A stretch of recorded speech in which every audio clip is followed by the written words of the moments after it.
We'll get to the Bills here in just a moment, but for the Sabres, they do drop one last night. They're now getting ready for a 4-game road trip, which is going to start tomorrow in Carolina. One player, though, we do know will not be making the initial trip. That is defenseman Rasmus Dahlin. Head coach Lindy Ruff earlier today with the media announced that the captain is going to be taking a temporary leave of absence from the team to be with his fiancée Carolina in Sweden, who underwent a heart transplant over the offseason. Ruff did clarify that Dahlin told him that everything was okay, but there is no timetable on when he will return. We do have more on this story up at our website, WGR550.com.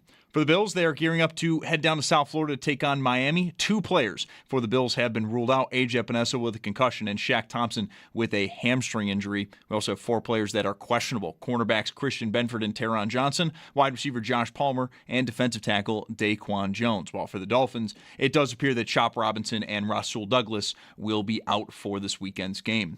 And the Barnes Firm Injury Report, it is brought to you by the Barnes Firm. Injured for help? Call 1-800-8-MILLION. Pregame is going to get underway on Sunday at 7 a.m. We'll carry you all the way to kickoff at 1 p.m., where we'll then hand things off to Chris Brown, Eric Wood, and Sal Capaccio, who will be on the call from the Northwest Bank broadcast booth. And do stay tuned. We'll hear from Sal in just a little while at 4 o'clock, so do stay tuned for that. Colts defensive tackle DeForest Buckner is heading to IR with a neck injury. He's going to be out at least 4 weeks. Commanders quarterback Jayden Daniels is not heading to IR. The team is going to reevaluate his elbow injury during the bye week. And it is looking like the Jaguars are going to be playing in Orlando, Florida during the 2027 season while their stadium undergoes renovations in Jacksonville. And then in college hoops, UB men host Green Bay tonight at 6:30. You can listen to that game over on our sister station, The Bet 1520. And Sports Talk on WGR is presented by Paramount Plus. You can't count on much, but you can always count on Sundays with the NFL on CBS and Paramount Plus. Watch your local NFL games live every Sunday, all season long. Visit ParamountPlus.com/NFL to get started today. That's your Paddock Chevrolet Sports Update. Paddock Chevrolet celebrating 90 years of being your hometown dealership. I'm Zach Jones for WGR Sports Radio 550.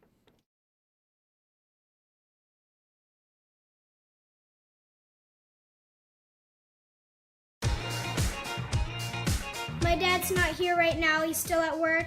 So I'm going to blast him. Mike Schopp and the Bulldog. I'm going to see if there's a clean version so that my parents and the people at my school will not get mad at me. We've got the spritzer filled with water just in case if stuff gets too fire. I'm going to set up the speaker and I'm going to listen to Mike Schopp and the Bulldog. I think this is the best Mike Schopp feature that I've heard in a long time. I think his flow is really good in it, and I like his aggressiveness on it, and the Bulldog. Put not enough effort in it. I think overall his flow was good, but I don't like that mumble rapping. That was my review of Mike Schopp and the Bulldog. Didn't need a spritzer. Wasn't fire enough. No spritzer for you. No spritzer. This time, after hearing that for probably hundreds of times by now, I caught the word aggressiveness. I like his aggressiveness on it. Mm-hmm. My son, for my birthday, made a little mix thing. I probably won't call it the right thing. Mixtape? Well, there's no tape involved, but he sort of, how do I not say this in any way that's sort of like not right? Sort of a home DJ vibe going. Sure, all right. So he's mixing songs and doing things, and that's what I walked into last night when I got home. And he made a special mix for your birthday. Yes. All right. Got a little yacht rock in there. Very thoughtful. Very thoughtful. I liked his aggressiveness on it, I want to say. I'm not a big fan of that mumble rapping. No.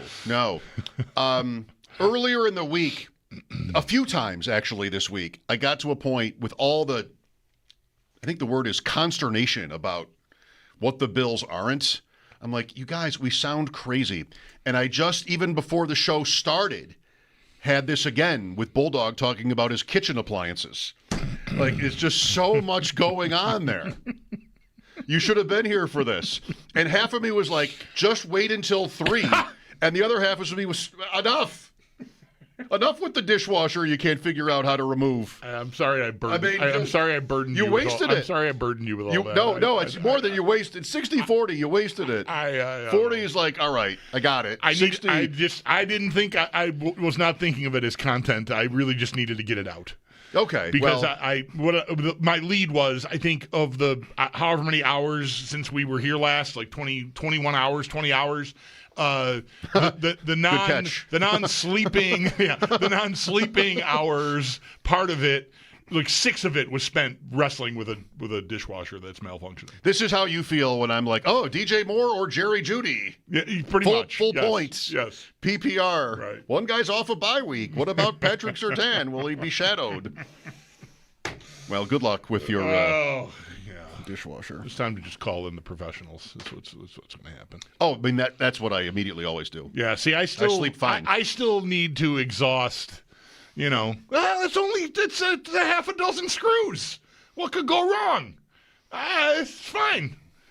You can't get it back together, right? Whatever. I did a competent job exploring as far as I did, and now I'm stuck. I have 2 kinds of people. Dare I say 2 kinds of men. The guy who will always do it himself. The guy who will never do it himself. I'm absolutely quintessentially the latter. I have a brother-in-law who I think of as the first guy, who will always, but every once in a while, he's got, at the holidays, he's got a horror story about trying to fix his grill or something, and this is one of those times when I'm happy to just call somebody. I don't even, or just throw out the grill, or just buy a new one. I just never am that. Yeah, the feeling of satisfaction. There was a point yesterday where I thought I did a little Google, and this error code means this. It's probably this. Try this. Okay. That involved taking a half a dozen screws out of the face of the I fiddled with, the error code's gone. The dishwasher's running. Triumphant return to the living room. Hun, you're not going to believe this. I think I did it. And I got all snug. Oh, look at my man. All that feels good. And then I walked back in the kitchen, and the error code was back, and I was like, Gah! Bad news. Darn it. Hopefully you were able to capitalize on the success before the failure. And no, there was not enough time. It was a short cycle on the dishwasher. So to speak. I didn't run a long cycle. I did put a riding mower together, I will say that. I know you were impressed with me. I was very impressed by that. Football Friday is brought to you by Celino Law. Car crash? Call Celino, call the 8s. And by Crosby's Pizza and Subs.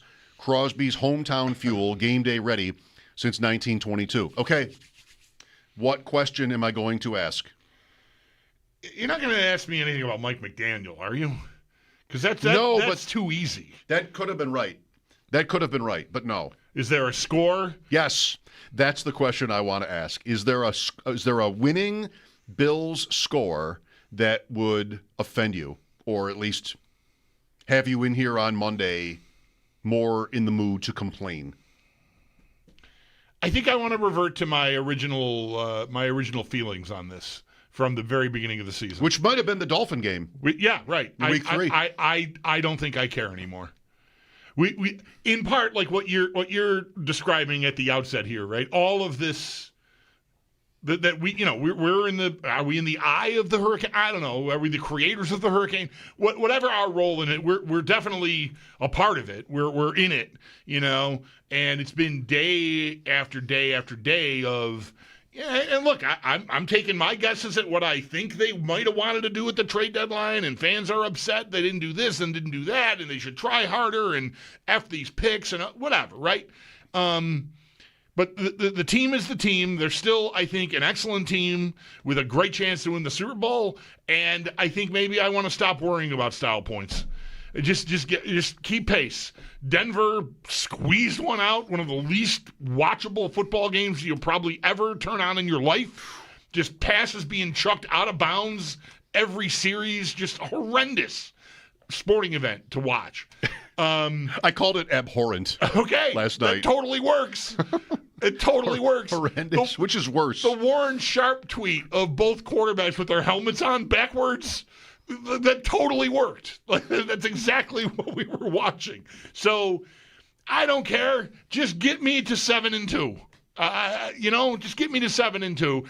I know that's one thing to say on a Friday. You're going to be off for post game on Sunday. Yes. I'll be doing that. And, if they win 17-13 or something, which I'm not at all prepared to predict, but it's in the range of outcomes. It could happen.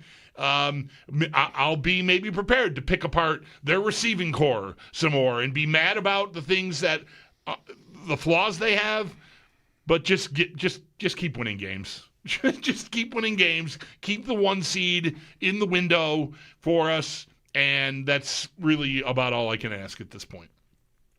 I mean, you're free. Feel free to ask for more out there if you want. Yourself, I don't care. Just win the game. I happen to think they're going to murder this team. Really? So I'm not really that worried about, a game that is going to have, all of us going, I know it's a win, but I think they're going to stomp this football team. Really? Yes, I do. Yes. I just really, really don't. I really don't. And I will say one thing in my suspected defense. That you wouldn't. It's part of the reason I like that I feel that way. Well, I mean, let's check the standings. I mentioned yesterday that I liked Miami. Oh, shut up with the points. Standings. I mean, I've lost a couple of years over the last 20. I feel two ways about this. One is pragmatically, this looks like a game like the Minnesota-Detroit game last week, or one of these games where you go, maybe last night's game. How in the world could you actually put money on the underdog? Like that's what points to Miami here. The history doesn't, current form doesn't. The Bills just rolling over this team every time, scoring 30-plus points a game every time they play. They're not on the sun. It's a little bit late in the season for you to be worried about the Bills melting in this game. Hopefully they can handle 85 and sunny. I wouldn't mind trying. Like, what? The Dolphins fire their general manager. They're trading Phillips. Like, just what is it that would have you on the Dolphins here? And there are lots of these games in the NFL. And then I'm watching Bet Sweats today, and guess who the public loves? The Bills, of course, because why would you not? Those games always scare me no matter who's playing. So, again, objectively, I want to say this is a game that I would, circle in red as a handicapper, not that I am one, because who would bet Miami ever in this? Like, who would do that? Uh-oh. So that's red flags. However, I think it's not just this week, it's like the last 3 or 4 weeks, I think have worked on me. Talking to fans, and how does it work here? It's mostly people who are upset. That's who calls us. It's people who have something to complain about. Rare is the guy who calls in to say otherwise is responding to the other callers who called in because they were upset, not to us. Right. Like, guys, are we being a little bit too tough on Brandon Beane? That guy calls in, but mostly your callers are people who are upset. They're frustrated. They're worried. And I think maybe that's worked on me a little bit. Joe Ostrowski was on yesterday, and he's still alive in a big Survivor tournament. And I don't know, this is hard for me. When somebody that's got a lot of money at stake texts you to ask you what you would do, like, oh no, what do you say? I mean, I can't pretend to not get this text, but it's not my money, and I don't really want to give you some sort of he knows well enough, but I don't want to sound like I know what's going to happen. Sure. And now the pressure's a little bit on me to be like the Bills insider guy or something, and I have no idea. I mean, I just don't look at sports that way where you can never predict it. But he's like, what do you think? And I had to tell him, like, just this is a game I wouldn't want to bet it, because I just don't know why you would ever bet Miami, and those games happen in the NFL. The NFL is famous for games like that. It has nothing to do with, Storm Duck being out, any of this. It has nothing to do with the actual matchups or even like the Bills injury report. It's just one of those games where why not Buffalo? Yeah. And that makes me uneasy. And the last few weeks of, this, Everybody's got the whole script down about what, not trading for a wide receiver. Every caller sounds the same. They all know everything. They all know, what has happened in the past, what Brandon Beane has said, what their current receivers can't do, why, Rashid Shaheed would have been perfect. And it's just like, I don't know. I think it's having an effect on me. I think it is too, because we just did this 2 weeks ago. You were worried about Andy Dalton. Oh, I was, and I was over here going, they're the much better team. They're gonna clobber this team. I'm not worried. I'm not that worried. You always be a little worried. I mean, you don't have to try too hard to get where you are. There's still Jalen Waddle too. If he gets the ball up at H-Han, they've got speed. They've got dynamite. Is what they have. Miami, unlike a team, Carolina might be a good team to compare them to. Like they're undermanned, but do they have something that can hurt you instantaneously? In the case of Carolina, I'd say not really. They really didn't. Like McMillan's a really nice young player, but he's not someone that's going to run away from everybody on your team. The running backs have been really productive there, but neither of that. But you get to Miami, and even without Hill, Waddle and H-Han are still elite speed that if you miss one thing and it's a house call. So, that exists, but I don't know. I think that is a team that if you are buttoned up, which I anticipate the Bills being, I think you just punch them in the face and they're going to just want to go home. They know their season is over. They know their franchise is going to be rebooting. Like, everybody there knows it. So I know, I know I talked this way when they came in here in week 3. Their season wasn't over at week 3. It just sort of felt like it could be if it didn't go well against the Bills, and it went well enough. They weren't just down for a body count in that game. They showed up. They were close. Sure. I just think a few weeks down the road, moving forward, I just do not expect a team that is going to be cohesive in any way, shape, or form in this game against the Bills. I think there's a good chance the majority of that team already hates their quarterback. Every time he talks, he throws someone else under the bus, even their own fans. I don't respect. There's a lot of preseason narrative that's coming out here from me because I thought this would happen to Miami, and it's happening. And I just would be stunned if they got off the mat and threw a meaningful punch at the Bills on Sunday. I just don't see it. I think the Bills could be half-assed and win this game by 10. Okay, good.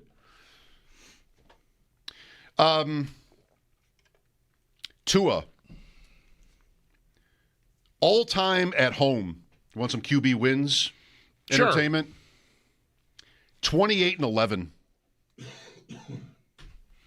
There's a lot of bad teams in the NFL. And the Dolphins are one of them. How many of those losses would have been against the Bills? 4? Maybe 3 or 4 at least? He's got the one win. He's got the one win.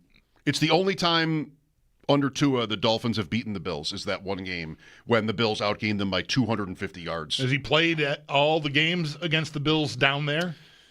He got knocked out early in one. Right, that was last year. Maybe he did. Yeah. Maybe he did. 28-11 is his home record. They just lost 28-6 last time out. That counts. Right. So it was 28-10 as a starter at home. They don't even have home field advantage other than the weather. That's all they have. They have the sun.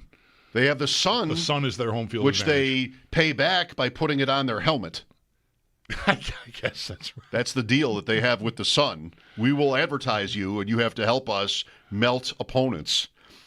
28-11 as a That's home the starter. sun. I always thought it was a ring the Dolphin was jumping through. Well, okay, but isn't that the shape of the sun? Isn't it round? Yeah, well, with sun. Yeah, it does have little flags around, but it's a sun ring. It's a sun. It's both. It's the sun and a hoop for a trick. It's a sun and a hoop. Sun and a hoop. The dogwood is a tree and a flower. Who could ask for anything more? I know. I'll tell you one devil's advocate point on Miami, right, other than just vibes and point spread history and scar tissue. I think McDaniel is really good. And he maybe isn't who you want for leadership stuff, for like aesthetics. He's not everybody's favorite flavor for this. He's a really good play caller and offensive coach, I think. I think he will end up, at the end of his career, being thought of more as that. And I think even in like the Ravens game, I loved the Ravens that night, but they started, if you remember the game last Thursday. They should have been in front in that game, Miami. probably at halftime. Yeah, they started, Baltimore starts slow, like That should always. give me a little pause on the whole, I'm going to stomp that thing, but yeah. Miami just kept fumbling. Yeah. And sort of handed the lead to the Ravens, and they're great front runners. And then, you get to everything is terrible and we should just leave, like you said. What the Bills really want to do here is, push that button. Yeah. I do think McDaniel is really good. I think you could do really well having him as your offensive coordinator, if not head coach. I mean, it's run its course in Miami. That's going to end. But I got a guy who has played against the Bills, and coached against the Bills, rather, so many times. And he's been close to beating them a number of times. I think with the injuries the Bills have, I kind of like the Dolphins to beat their total. I think if the Dolphins do hang or even win this game, they do it on offense. Because the Bills' defense is not good. It was great against Kansas City It last was week. great against Kansas City. But I don't know. Are they great now? Are they good now? They were great against Carolina, too, but that was Carolina. Carolina's more Miami than Miami's Kansas City, I think. I think I don't know what to do with Carolina, but Kansas City, there's so much history, and the Bills were just like, they took it. The Chiefs had big line injuries, and the Bills abused them for it. I think I hear you on McDaniel. I definitely would not. I was worried from the drop about him as the guy in front of 53 dudes, running meetings, like being the guy. I was kind of rooting for him despite the fact that he was the head coach of one of the Bills' biggest rivals, because I like his story, and I like that he's a different kind of dude. But different kind of dudes, football, at least in the NFL, or at least in Miami in the NFL right now, was not ready for that. And I don't know if it ever will be. So that doesn't mean he can't draw up plays and be a mastermind. I'd like to see him doing that job with a quarterback that isn't as limited as Tua, because right now the thing that to me holds them back, they've got that explosive speed that can give you pause, can scare you, but the book is so in, the ruling is so in on what to do to take it away. Now, in week 3, the Bills did that, and Tua did a great job, a better job than I ever expected him to be able to do, of extending plays. He got out of there and made plays on the run that I just didn't see coming. Because the book, the ruling is, take away the inside stuff. He doesn't have the arm to beat you consistently outside the numbers. So muddy it up inside. He's going to hit that back foot, and that ball doesn't come out. He's dead. That's it. That's their offense. And so, as great as McDaniel may be, he's, I think, limited by the skill set that he's been married to here, because it's so obvious what their struggle is with him as their, as the trigger man for that thing. They can only really do that. That's it. And I don't know, that you should be able to take that away. Sam Panayotovich has been a Bills backer all season. We'll see how he feels about this game and the season overall when we return. Sammy P. from Bet Sweats will join us. Sal Capaccio at 4 today. Mike Schopp and the Bulldog here. Thanks for listening. It is Football Friday. I mean, that's easy to sort of get, being Friday. Yeah. But for now, we need to take a break. We'll be back in a snap, brought to you by Snapdragon Apples, the official apple of the Buffalo Bills.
We've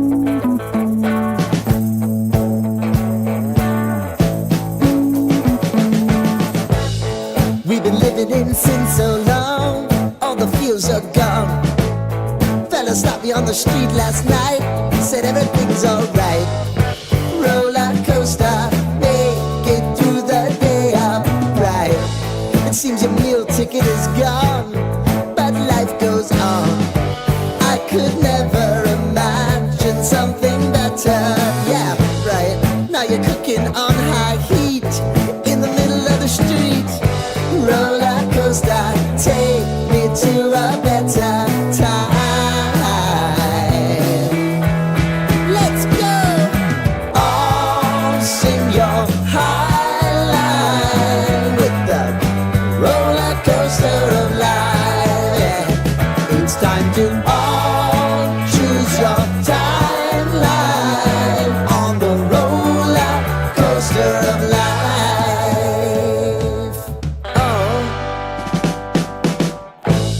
You seem to easily forget how to place your bet. When everyday life gets you down, you gotta steal the crown. Got to own it. Don't bitch and moan about it, please. God forbid you scrape your knees, and it's nothing to sneeze at. Oh, I've told you over and over again. You gotta get both hands around it and make your own plans. Roller coaster, it's taking over, it's about time. Oh, oh, sing your high line on the roller coaster of life. You've got to all choose your timeline with the roller coaster of life.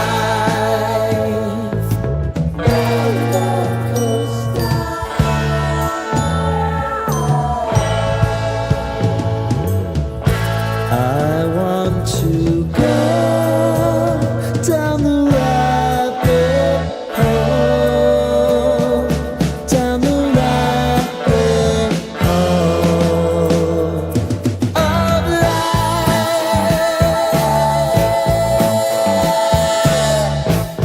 And now it's about to leave. Oh, roller coaster.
First down was Schmidt over the middle, in the air, deflected and intercepted.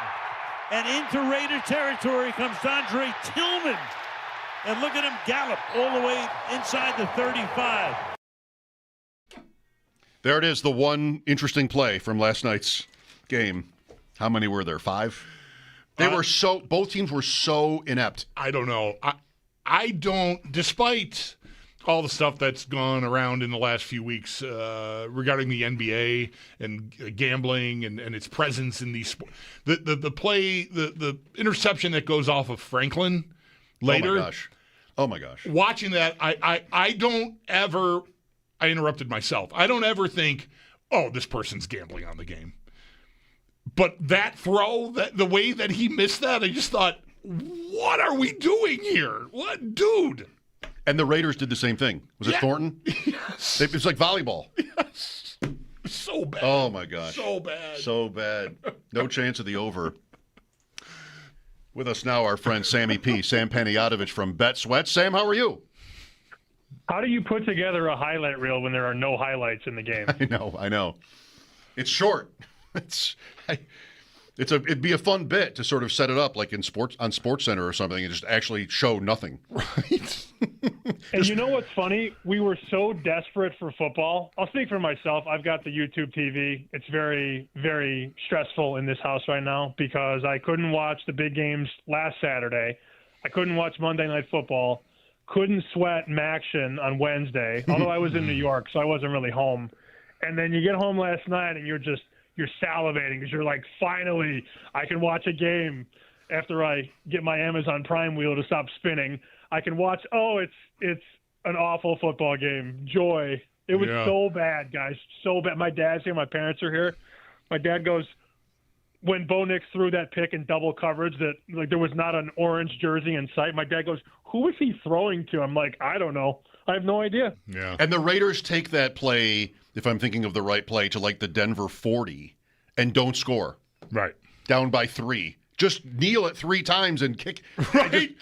How do you not score at all off of that play? So bad. I envision like Scott Van Pelt sitting there on the set watching this game, expecting to have, however many minutes or even hours worth of content off of the game and just yelling to the guy, how many hockey games are going on tonight? Like, did Bedard do anything? Is McDavid playing? Like, we're going to need stuff. It's going to be a night for hockey on SportsCenter. We're leading with the USA-Canada women's rivalry series tonight. Right. USA, 4-1, by the way. Yeah, good job. I'm not sure that was the final, but that's when I they turned it off. I think it was. Sam, are you like this? I mean, isn't there a saying, poker players or maybe bettors, like the losses hurt more than the wins feel good? Marv Levy used to talk like, right, Bulldog? Isn't there a Marv Levy quote about how the losses hurt more than the wins when it feel gets good? When it gets to that point, it's time to go, kind of. That was his sentiment. Like, if it hurts more to lose than it feels good to win, you maybe should stop. In Rounders, they say, like, you win, but you can never stop thinking about your beats. Mm-hmm. I was this way last night, Sam, with fantasy, because we're getting to the time of year where, like, in the tournaments, you got to win, and there's a lot to juggle. As you know, I mean, of course, you've had a famously challenging year in fantasy football with your roster. But here we go, like Bowers and Genty and the Denver guys are the Denver guys. When Pittsburgh-Cincinnati happens on a Thursday night, Friday morning comes, I can't stop staring at my lineups. I got 80 points. When this game happens, it's actually good for me because I'm productive on the Friday morning after a game like this because I can't look at it. That's a very, very loaded question. Are we starting with my fantasy or my whatever? What are we starting with? I just thought you might be able to relate to that. Is all. I just picture Bulldog. I don't know why this is so funny to me. It's funny in my brain. Maybe it'll be funny in yours. I picture, like, for those that have watched Always Sunny, the episode when Charlie Day's trying to solve that crime and he's got like all the things on the whiteboard. Like, I picture that. I picture Mike with his visor on and all 50 of his fantasy lineups just on a wall, trying to figure out which guy to play in which team. I only have one team, Mike. You know that, right? Yes, I do. But you've had a lot of injuries.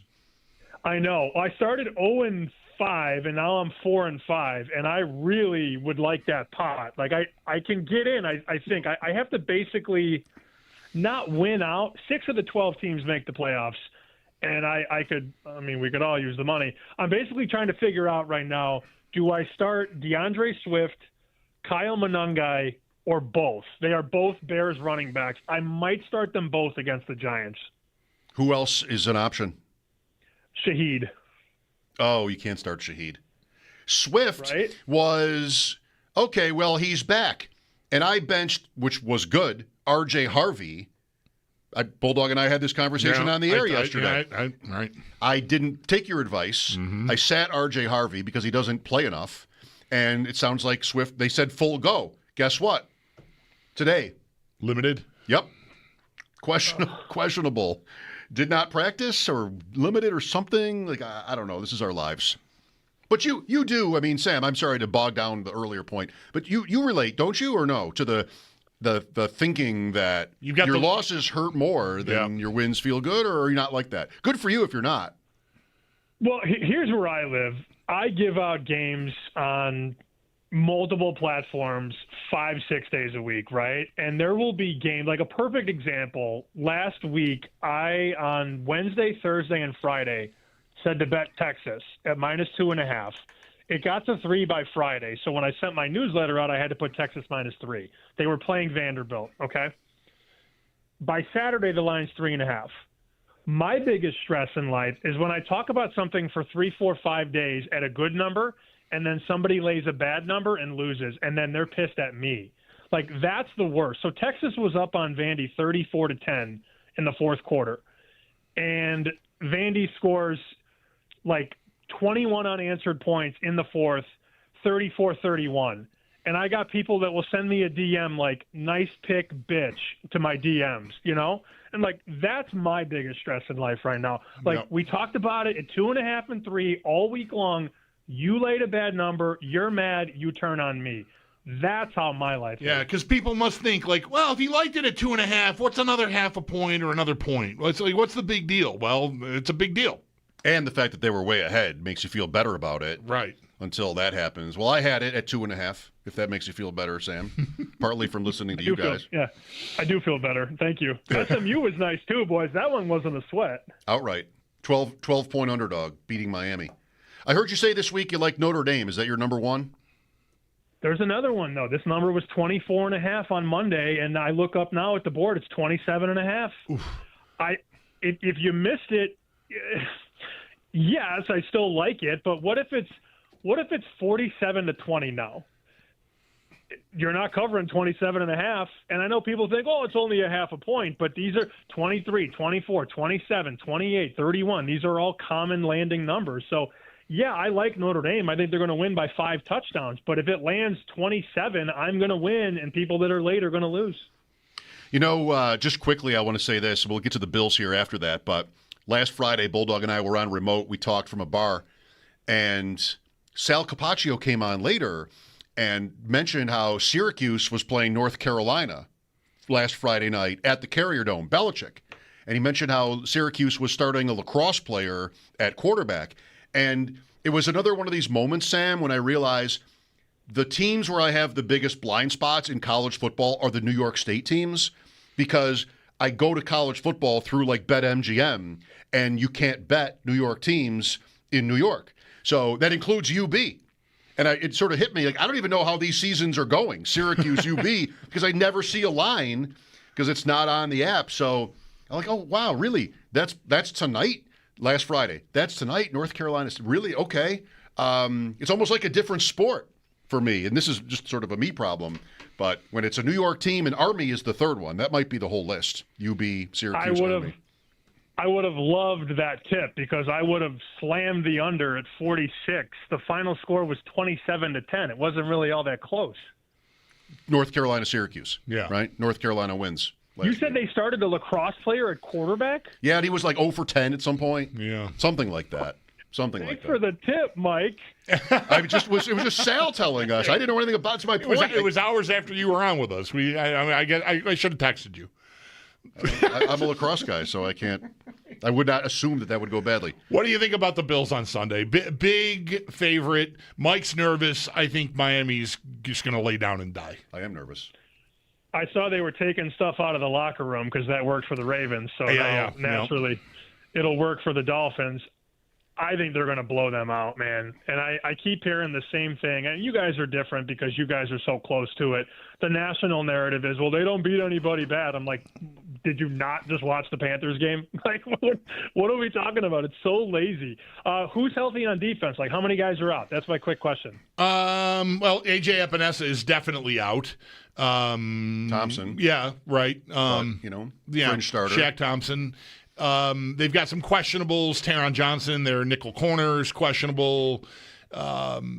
And Christian Benford is a big one. Like, starting outside corner is also questionable. But you had very little work this week. Oliver is long out, and Michael Hoyt is the big one from last week, torn Achilles. So, right. Yeah, they've got issues. I fell for that kid, and he didn't want to get carted off, too. We talked about it this morning. I'm like, that's a teammate right there. His Achilles is ripped, and he's like, I'm not going to the hospital. I'm staying on the bench. Like, you got to love that. He finished the play. Like, he kept engaged with a blocker after his Achilles tore. Like, not only did he sit on the bench afterward and refuse to go to the locker room, like, he finished out the play. Like, he didn't just lay down in a heap like, oh, my Achilles, which is borderline psychotic, I think. He endeared himself to me. Yeah, so I can only imagine how Bills fans feel. I mean, he's sitting there, win the game, bleep, bleep, bleep, screaming at the teammates and everything. I love that. Look, situationally, I don't necessarily love beating your biggest foe, not your biggest rival, but your biggest foe. When you win that game, there's just that natural letdown spot compounded with the injuries on defense. I would stay away, but I'm definitely not going to bet Miami. You guys know, I bet Buffalo. I bet them nice all summer, $750 to win the Super Bowl. I have not wavered. Just win the game. A perfect scenario for me this week, guys. Buffalo win, New England lose, shrink the gap. That's all I want. Right. You guys are so aligned. You and that's it. Sam and Bulldog are so aligned here. No winning score would bother you. Do not care. Could care less how much they win by. What's your NFL best bet? Vikings plus 4.5 is what I bet. You can still get a 4. Yeah, at 4 it's still good. I just love Flores against Lamar. Lamar's been a much better passer, but Lamar is just not a good processor and never has been. And we've seen that a lot in the playoffs. I love what they can throw at Lamar defensively. And look, JJ might not be all that in a bag of chips, but the weapons are there and they're going to be able to run the ball. So Minnesota's 24-13 at home last 5 years, and that's straight up. They win at home. Does Miami being 28-11 at home when Tua starts shock you? I don't know about shock. I mean, if you told me 39 games, I would not have guessed 28 wins. Yeah, okay, right? Would you have guessed over 500? Yes. Yeah, okay. In South Beach, yeah, I think so. They've been good more than they've been bad, I think. Okay. Right? I mean, last year was a nightmare, and this year's terrible. But before that, they were good. Yes, that's right. All right. And Sam, any questions for us? Do you want the college play of the week? It's not Notre Dame. It's not. Mm-mm. Okay, go. Yeah, I do. Iowa plus 6.5 against Oregon. Must be a home game. Oh, yeah. They're going to be drinking vodka vertically at 8 in the morning in Iowa City. That place is going to be a zoo. That's one way to describe it. The defense is going to block. They're going to, the special teams will block a punt or return a field goal or something. Like, something weird is going to happen in this game. You know it and I know it. Have you been to a game there? I've been to many, unfortunately. Really? What led to you going to many Iowa games? So if you're from the south side of Chicago, you either go to Illinois or Iowa because there was reciprocity for tuition. So you could pay, if you were an Iowa kid, you can go to Illinois and pay the same in-state level. So a lot of the Southsiders either went to Illinois or Iowa. And you went to Illinois? Yes, but I drank a lot of vodka in Iowa City. I see.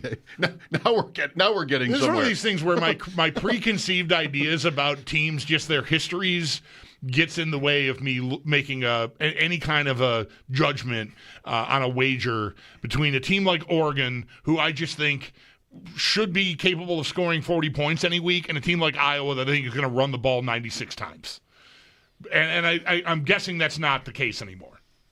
The total's 42. That's an Iowa total, Okay, Bulldog, to your point. Right. When you hear 42, you're like, oh, that's good for Iowa. 24-18. All right. That's fine. Yeah, that'll work. Thank you, Sam. Enjoy the weekend. All right, you guys too. See ya. Sam Panayotovich, Bet Sweats, weekday mornings 9 to noon. Odyssey Sports Betting Insider BetMGM Network. I don't know if people watching on the Twitch or the YouTube noticed that I did not audibly say you too to Sam. I nodded, which of course he could not acknowledge or see or know. When he said what? We said, have a good weekend, and I just went, because that's helpful. Well, I mean, you said it now, so we'll make sure he knows you're with him on this. It's been 30 years. I'm nodding at a microphone. You're thrown by the fact that you're on camera now. You're sort of moving over to that world. Now you're playing to the camera. I'm unnerved, which is probably good. I'm unnerved by the dishwasher situation. I think is what's really happening. If you can't play to the camera in 2025, you're cooked. You got no hope. You've got to be able to be video friendly. Yeah, I think you're getting there. You're definitely making the effort. I've had a prop on my microphone for a number of days now. Well, it wasn't there the whole day yesterday. No, that's right. You put it there later. I noticed. Yeah, I moved. Yeah, I don't even know what it is. It's a little glass figurine in Bill's colors. It's a goat, and it has number 17 on the back. It's a goat. Okay. It's a goat. Yeah, because goat is good now. Yeah, right. It's the goat. It's a little goat. It used to be bad. Now it's good. There's the 17. I'm playing to the cameras, and I don't like that. I can't. I'm gonna bump this thing eventually, and I don't want this thing to break. I don't know whose it is. It just showed up at my workstation one day, so now I like to put it on the microphone. One over here. Oh, there is too. Oh, there's a blue one. Oh, all right. I didn't feel like it was mine to touch. Sal Capaccio at 4. Football Friday. Mike Schopp and the Bulldog. WGR.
Sal Capaccio coming up in about 10 minutes. Football Friday on WGR. The Sabres play next tomorrow night in Raleigh. And such tough news on Dahlin. He's headed to Sweden. His wife or fiance had a heart transplant, and she's been ailing, and I think maybe his mind has been there, which anybody could understand. And it got to a point where he wanted to go, and the Sabres are granting him that. So they won't have Rasmus Dahlin for the near future, at least. Right. Yeah, I mean, I don't want to even begin to try to guess on a timeline, but I would think this road trip is just out the window, and we see from there. But yeah, I mean, lot of room for sympathy for what he's been going through, and what she and her family, like everyone involved.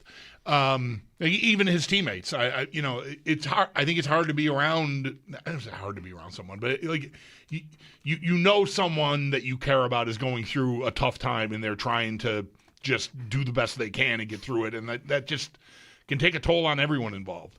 So best to him. I just really hope that he gets the peace of mind and that he might be craving, and that she continues to do well, because it sounds like things have been going pretty well since she had the heart transplant, but it's still just a long road.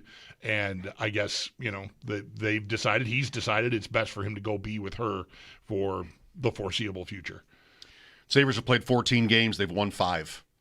A lot of them at home, seemingly some weaker teams.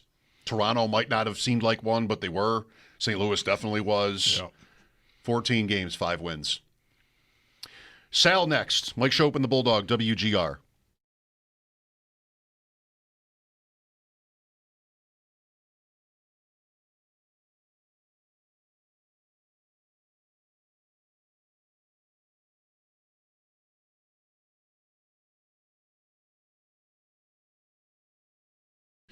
Folks, Bulldog here for Window Nation.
Two players have been ruled out for the Bills as they get ready to head down to Miami to take on the Dolphins this Sunday. A.J. Epinesa with a concussion and Shaq Thompson with a hamstring injury. And then 4 players are questionable. Cornerbacks Christian Benford and Taron Johnson, wide receiver Josh Palmer, and defensive tackle Daquan Jones. While for the Dolphins, Chop Robinson and Rasul Douglas are both officially doubtful. And the Barnes from Injured Report, it is brought to you by the Barnes Firm. Injured for help, call 1-800-8-MILLION. Pre-game on Sunday is going to get underway bright and early at 7 a.m. We'll carry you all the way to kickoff at 1 p.m., where we'll hand things off to Chris Brown, Eric Wood, and Sal Capaccio, who will be on the call from the Northwest Bank broadcast booth. And for more on this game, do stay tuned. Sal is going to join the show next. Some notes from around the NFL. Colts defensive tackle DeForest Buckner is heading to IR with a neck injury. He is going to be out at least 4 weeks. Commanders quarterback Jaden Daniels will not be heading to IR. The team is going to reevaluate his elbow injury during the bye week. And then Jaguars wide receiver Brian Thomas Jr. is set to miss this week against Houston. He's dealing with a high ankle sprain. To the Sabres, they are gearing up for a 4-game road trip, which does start tomorrow down in Raleigh. One player, though, is not going to be making the initial trip, and that is defenseman Rasmus Dahlin. Head coach Lindy Ruff announced today that he's going to be taking a temporary leave of absence from the team to be with his fiancée Carolina in Sweden, who underwent a heart transplant over the offseason. Ruff did clarify that Dahlin told him that everything was okay, but there is no timetable on when he will return. And with that, the team has recalled defenseman Zach Jones from Rochester. In college hoops, UB men host Green Bay at 6:30 tonight. You can listen to that game over on our sister station, The Bet 1520. And then Sports Talk on WGR is presented by Paramount Plus. You can't count on much, but you can always count on Sundays with the NFL on CBS and Paramount Plus. Watch your local NFL games live every Sunday all season long. Visit ParamountPlus.com/NFL to get started today. That's your Paddock Chevrolet Sports Update. Paddock Chevrolet celebrating 90 years of being your hometown dealership. I'm Zach Jones for WGR Sports Radio 550.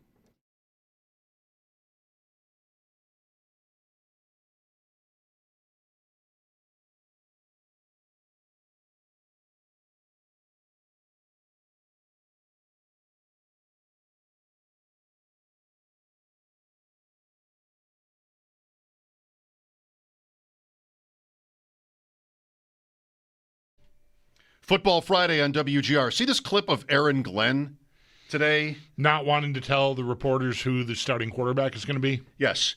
He said, and maybe this is really almost a quote, he said, "The players know, I know, but I don't have to tell you. It's not my responsibility to tell you." Right. Isn't it, though?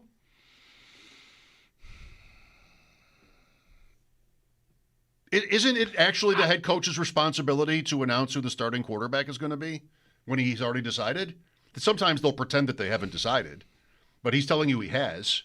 Yeah, I don't know. Is that like it's not like an injury report, right? I mean, it's not that they're playing games with one guy's hurt and one guy's not. It's just, I'm not telling you which guy's going to play. I don't know. I don't know that it's his responsibility. He must think that he knows that it isn't for him to say that. Right. Sal, do you know about this? Like, here's Aaron Glenn. It's not my responsibility to tell you who my starting quarterback is. Is he right? So I think technically that is correct, but it's a really interesting question, and I didn't think about it until you guys were just bringing it up. Because of gambling, that's why we have an injury report, and it's really you got to be buttoned up on these things. And we just saw the Ravens get fined because of what happened just with Lamar, where I actually do believe the Ravens made an honest mistake. He was a full participant, but he was doing practice squad reps, so they listed him as a full participant. But they got fined for that because you have to be technically right. So my point I'm getting to is I wonder if we're getting to a point, because I don't think we're there. I don't think there is a rule that says you must declare who your starting quarterback is. Outside of injury and someone missing it, you just have to say if someone's out, not if someone's in, right? Like, I think that's probably coming at some point. Right, like all players at any position. Like you are not, you're required to tell us ahead of time, who's hurt, who's in, like, are they questionable, are they out, whatever, like McDermott does with you every Friday. But, they don't – a lot of guys will just tell you, they for whatever reason, they think it's fine, it's going to get out, whatever. Maybe the media's going to talk to the players and find out anyways. I don't know if that's happened in this situation yet. But, I don't think you have to declare that, that Khalil Shakir is our starting slot receiver. Right. That's exactly right. And I think that's why, right? Because, well, you could say it, but what if he's on the field for one play? He started and he's off. Now, quarterback's different. I don't think anybody really would believe that your normal quarterback wouldn't be your normal quarterback. But in situations where you just don't know, a team feels it's a competitive advantage. And by not saying anything, and that's why he does what he does. So I guess, it's pretty rare, though, so maybe there won't be anything come of it. I think he's right, though. It's not his responsibility to tell the media who is starting a quarterback for his team. I might advise him, however, you know what, buddy? You could use some new friends in the game, with this record. I don't even know if it matters to the point spread who starts that game, Fields or Tyrod Taylor if he's healthy. Like the Jets are underdogs at home to Cleveland. You're down bad when that's the case. Okay, is he back next year? You guys think, Aaron Glenn? Is he the coach of the Jets next year? You think so? Yeah. I think Tuesday, what they did was a pushing the chips in on Aaron Glenn move more than anything. I think that was this is your team, Aaron. Who do you want? Who do you want for this right culture and fit? I don't think those moves happen without Aaron Glenn saying, I'm revamping this roster. These are the kind of guys I want. It is no different to me than when Bean and McDermott got here together. Obviously, Bean came later, and they traded Sammy Watkins and Ron Darby. And it's like, we have a plan. We know certain players we want, who fits with us, who doesn't. So I think, if anything, if there were any questions about it, I think Tuesday should have squashed that because, to me, that was a huge lean in on Aaron Glenn. It's logical. I guess I just wonder, with the team as dysfunctional as the Jets, whether he has to be even in the room for these kind of decisions. But you'd like it to work like that at least. Yeah. Your coach has an important voice there. Maybe. All right, Sal. So to Bills Dolphins here, we'll start as usual with injuries. We talked about Benford yesterday. You didn't get the ruled out on him, so I guess that's something. Not even doubtful. Speaking of injury reports, they could list him as doubtful. They didn't do that. It's questionable, which is basically considered 50-50.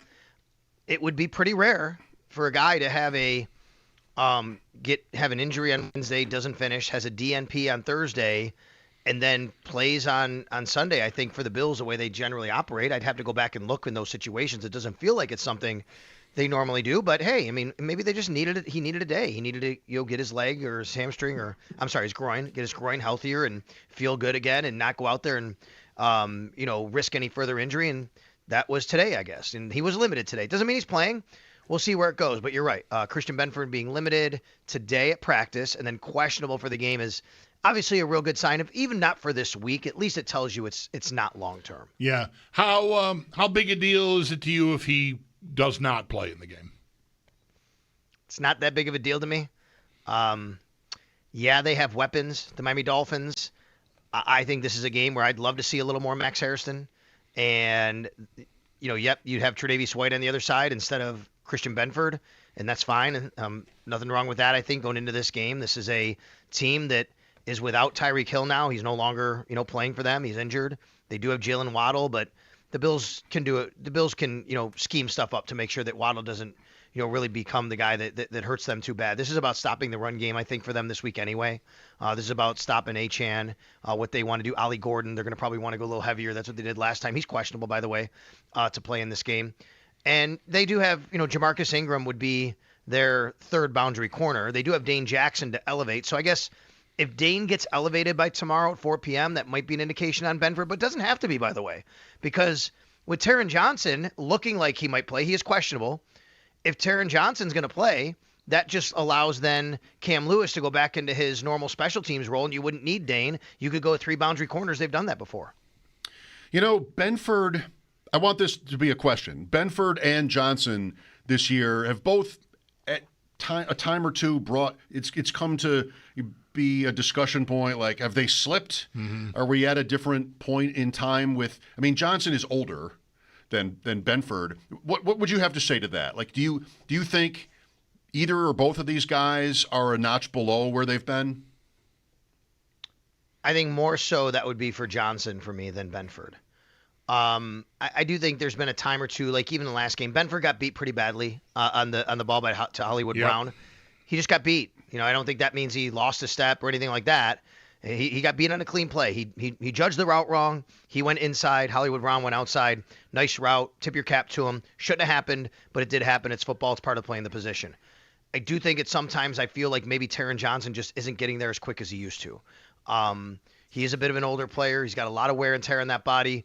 He's still very, very good. He's still extremely smart. He's still extremely tough, obviously. But I didn't feel like they were losing so much when Cam Lewis played. And look, Cam Lewis has been in the league since he's 8 years in now too. He just doesn't have that wear and tear because he hasn't played as much. And he's not the player Taron Johnson is in a vacuum and nickel. But I don't think you'll lose a ton at that particular role and spot when Cam is in there. When it comes to defending the run, certain things, right? Of course you want Taron Johnson there. But to answer your question, Mike, I think maybe a little bit with Taron. Doesn't have to be a referendum on his career, though, here. And I would say this. Early in the season, this was a little more. I think the last couple of games for everybody, this is everybody on defense now, they've just seen more in sync. Look at that game against Kansas City. Taron didn't play, but I just think the whole defense has looked better since really Sean McDermott kind of started calling plays or having more of a hand in it. And let's talk about that for a minute, too. McDermott is more on or maybe you've heard him not be this way, but what I've heard, he's more cryptic about, doesn't really want to detail, to understate it, what exactly is going on there. Yeah, what changed? Did something change? Because when he talked about it, he said, we do it together, and sort of matter-of-factly, I think wanted to give us the impression that that's how it's always been. Like, did something change? I mean, guys, can you really call plays together? I know. It definitely did, right? I mean, when he doesn't say no to the question about calling plays, he's telling you yes. So my interpretation, this is just, we don't know right now, that he hasn't told us this. By his answers, by observing what's going on, I think what's happening is, yes, they have always communicated very directly on calling plays. They have always had a very good line of communication on a series-to-series basis, and probably mostly on a play-to-play basis. Although that's hard because you got to get that play in, and you can't just be talking to people in your headset, for 10 seconds. You can't do that. It's just not operationally efficient to do that. So I don't think he's wrong or lying or anything like that when he says we do it together. That's part of it. What could have changed is maybe who's doing the, hey, lean on it. What do you think about this? What do you think about that? And who's actually calling it, right? That could have changed. It feels to me like Sean is having more of a hand in what we don't know. What we don't know, we can't figure out because we're not looking. And believe me, I've looked to try and see if I can see this. Right. We don't know what voice is in the green dot helmet, right? We don't know whose voice is in Terrell Bernard's helmet. And that's who's calling plays, whoever that voice is. And I would not doubt right now that it's Sean McDermott, but hey, we do it together, meaning, Bobby, what do you like on this series, right? Hey, what have they been doing over here? What do you think about this? That's calling it together. He could say that. That's he talked about tendencies, things like that. I don't think that's ever changed. But it does feel to me, by his answer, by the way it's been flowing, that he's having more of a hand in doing it directly. Well, if there was any sort of transition exactly, say at halftime in Atlanta, whatever it might have been that changed at halftime in Atlanta, I mean, since they've been pretty much dynamite. I just sort of, I blurted out earlier in the show, well, their defense isn't good, though, because I sort of feel Miami plus the 9.5 this week. And Bulldog's like, what do you mean? Don't you watch football? The last 2.5 games, their defense has been good to great. It is Sean McDermott's system. Let's remember that. Now, Bobby Babich has come up in this system. He has coached here ever since Sean has been the head coach. He knows this system inside and out, but it's Sean's system. It's his defense. And when let's flip it around to head coach who's an offensive play caller. When it's your system and it's how you set things up, how you kind of visualize everything happening from play 1 to play 10 to play 50. Okay, I think when it's your system and you've done it, that looks different than it does to someone who has learned under it and is doing it on their own and has their own ideas. So to me, that's what changes, which is this particular guy. This is his system, who's done it at the highest of levels, took a team to a Super Bowl while doing it in the NFC in Carolina. I feel like, and I've said this to you guys since the Carolina game, I don't know if it happened in the second half of the Atlanta game. It might have. Like, we don't know. That really, we weren't tipped off to it or anything. We didn't know that. What we could see was maybe what was happening in Carolina. It felt like it, right? That was after the bye week. And what did Sean say after the bye week? He got clarity. That was a big word to me. Like, he goes in and says, did a lot of film study, watch this, watch that, got a lot of clarity on what we need to do. And I just thought that was really interesting that he said, what's the clarity? To him, maybe to me, it was the clarity of, you know what? I need to do this. I know how this is supposed to look. I know how I want it to look. I need to do this. And I think from being on the sidelines, guys, it feels to me like there is so much more of a calmness to the defense over the last 2 games.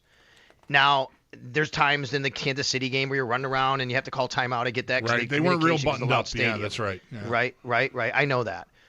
I'm just saying that it feels to me like there's an understanding of what's supposed to happen on a play-to-play basis on defense, where if I go back to the first 6 games, there are too many times where there seems like there's a disconnect between what's happening up front and what's happening in the back. Yeah, I wonder, too, like if maybe some of that disorganization against Kansas City was because they were maybe trying a lot of, they threw some new things, some different things, right? I mean, I'm not the film study guru here, but I know I've heard reference to that they were maybe as interesting back there, just overall on defense, with the looks they were giving, switching out of stuff, one side of the field is zone, other side man, the stuff like that, just to really confuse Mahomes. That could lead to some confusion amongst the players if it's not the thing they've always been doing. That's right. The other thing that changed is the safeties. The safeties have changed. I know other things have changed around the roster a little bit, but mainly it's Taylor Rapp is out, Jordan Poyer is in, and Jordan Hancock is in. And Cole Bishop he's like a brand new person who just landed from an alien ship or something over the last few weeks, right? Yeah. Like, I mean, it's unbelievable, this guy. How I was just thinking about this last night. I'm going back and watching some stuff. I'm watching the game against Kansas City, and I'm like, the Jordan Poyer plus the play against New Orleans literally could have changed this man's career over the like what has happened here since that moment in New Orleans to Jordan Poyer literally has changed this man's career. Now, maybe it's just a lightning in a bottle, a few weeks here, but you want to know what's changed? That's changed. The safety room has changed. And I think some of the confusion that happened in Kansas City is also, unfortunately, because of this, because you have 2 young safeties sometimes on the field, and then you throw in Jamarcus Ingram as well, and I know he knows the system, but you're putting in parts and, Cam Lewis, and you're playing around roles, and it's so loud. Guys, I'm telling you, it is tough to communicate for them when it's that loud. And they have hand signals. And I talked to Deion Walker about this, even up front. He's like, well, we'd rather have it where it's loud for them, but yeah, we have to rely on a lot of nonverbal. Is for you, Sal, the thought of, I think I know the answer. I know how you are. I don't mean that in a bad way at all. Like the thought that Miami winning this game, it would never be shocking to you because you know the league. But like how incredible would it be if the Bills lost? Pretty incredible. You can't lose this game. This is a team that I'm out here from 1,000 miles away looking at their team going, I bet you there's guys wishing they were traded right on Tuesday. Yep. I mean, Jaylen Phillips is gone. Chop Robinson probably not playing. By the way, he is doubtful. He did practice on a limited basis today. Russell Douglas doubtful as well, by the way, just for their injury report. But, I mean, they can't stop anything. It's funny. They couldn't stop anything against the run. They haven't all year, and then they stopped Bijan Robinson. I have no idea how that happened, but they did a couple of weeks ago. But you guys want to know how bad they've been against the run? They're actually worse per game than the Bills, yards per game on the ground. And then they're allowing over 7.2 yards per pass. The quarterback just is now – it's clear to everybody they're moving on from him. The question is, would they eat the money after this year or do it after next year? So you throw that all into the mix here at 7 losses already, knowing who the Bills are, what they're fighting for, who their quarterback is, knowing that their fans are taking over your stadium. I'd be pretty surprised. And more than anything, I'm not even going to use the word shocked or surprised because you're right, Mike. This is the NFL. I would never be like that with any game. I would just be super disappointed if that happened with this because the Bills need to basically go down there and put their foot on them and by halftime say, you're not even threatening us. The Dolphins have 1 interception this year. Minkah Fitzpatrick had one against Carolina a few weeks ago. 5 out of 7 on the road coming up, starting with this game. No super long. You're not going out west or anything. Miami, and then in 2 weeks, Houston. By the way, which is farther? Miami. Good question. I'm going to say Houston. It is Houston by, if you were driving anyway, like to from where I'm sitting to the stadium, to the stadiums, Houston is 109 miles farther. All right. So close. And then the rest of them you could easily drive. But that's the farthest trip they make all year. It's the only trip outside the Eastern time zone all year. Yes. And even though that's being said, it's a night game. It's an 8:15 Eastern, 7:15 Central time zone start. Thursday night. Thursday night. Yeah. Yeah, and then you got 10 days to get ready for Pittsburgh. And then it's, all Eastern teams and time zones and home and all that. So, yeah, we said coming into the year the schedule was not tough from a schedule standpoint, from a body standpoint, right? And here we are. This is not to include the AFC Championship game in Denver, which will be in late January. Yeah. That's mountain time, I believe. Because all those mountains. I think we said yesterday, we were talking about it, and I think I might have even said to you guys, and it's true now, I think that, Denver won, but I have more, questions about them than anything else, to be honest with you.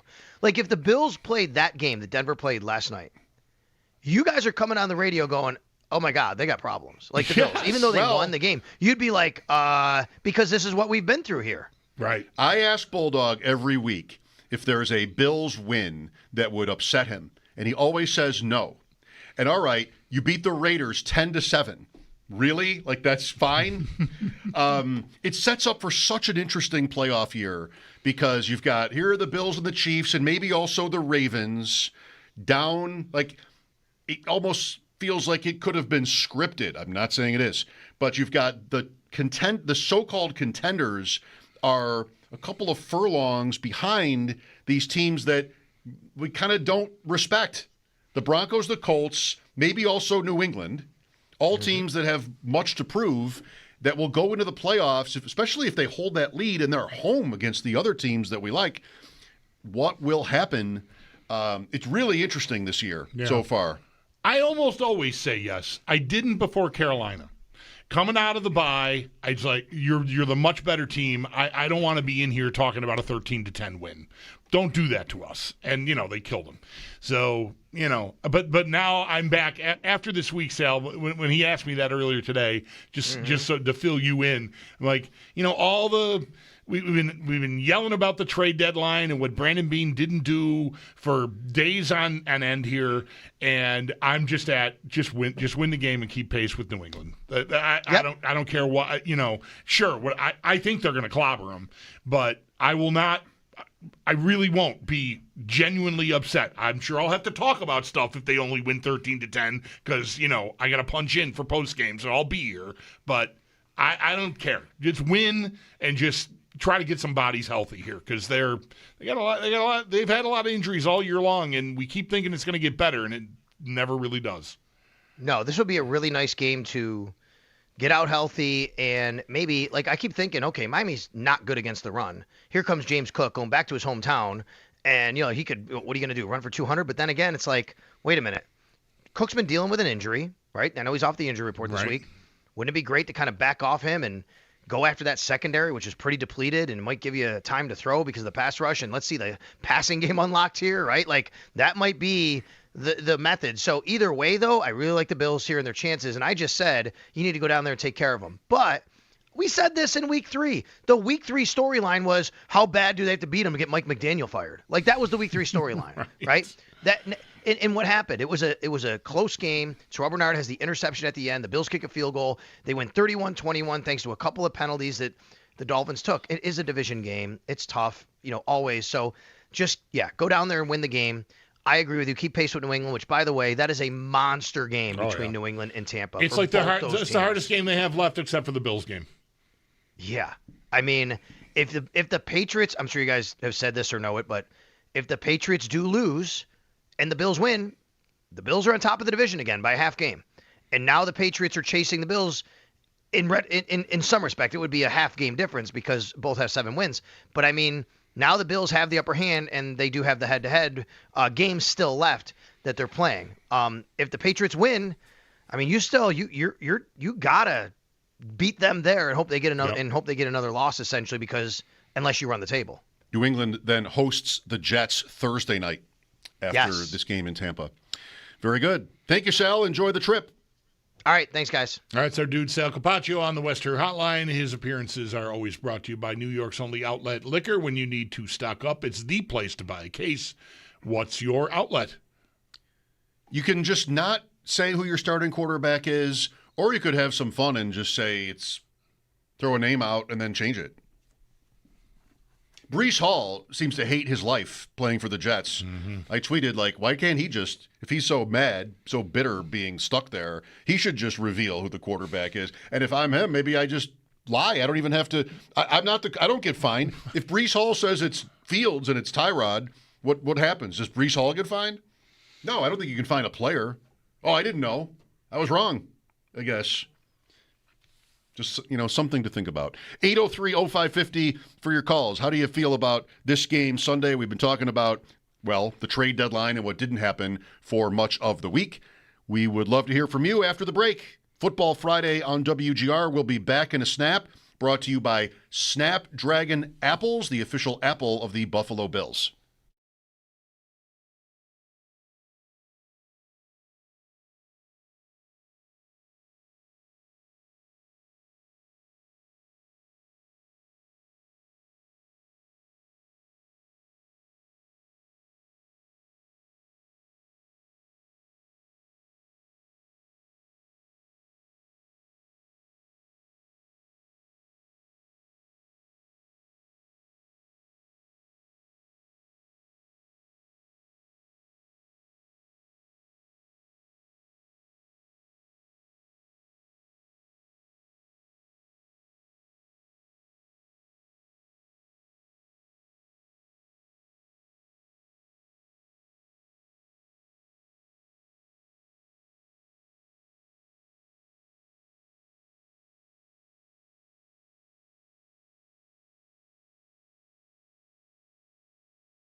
Two players have been ruled out for the Bills as they do get ready to head down to South Florida to take on the Miami Dolphins. A.J. Epinesa with a concussion and Shaq Thompson with a hamstring. The Bills also had 4 players questionable: cornerbacks Christian Benford and Taron Johnson, wide receiver Josh Palmer, and defensive tackle Daquan Jones. While for the Dolphins, Chop Robinson and Rasul Douglas are both doubtful.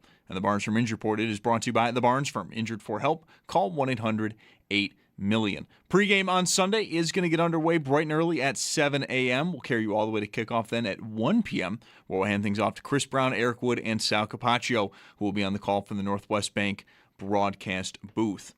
For the Sabres, they are going to begin a 4-game road trip tomorrow down in Raleigh. One player, though, is not going to be making the trip. That is defenseman Rasmus Dahlin, as head coach Lindy Ruff announced today that he's going to be taking a temporary leave of absence from the team to be with his fiancée Carolina in Sweden, who underwent a heart transplant over the off-season. Ruff did clarify that Dahlin told him that everything was okay, but that there is no timetable on when he will return. For more on that story, we do have a piece up at our website, WGR550.com. And with that, the team has recalled defenseman Zach Jones from Rochester.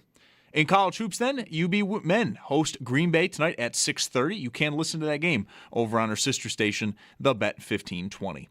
That's Paddock Chevrolet Sports Headlines. Paddock Chevrolet celebrating 90 years of being your hometown dealership. I'm Zach Jones for WGR Sports Radio 550.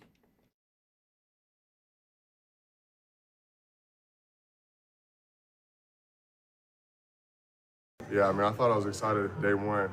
Talk to me now. This is literally the greatest thing that's happened to me in my whole life, probably. But it's just awesome. The guys are awesome. Everybody's been super welcoming. I love the environment here. I love the vibe here.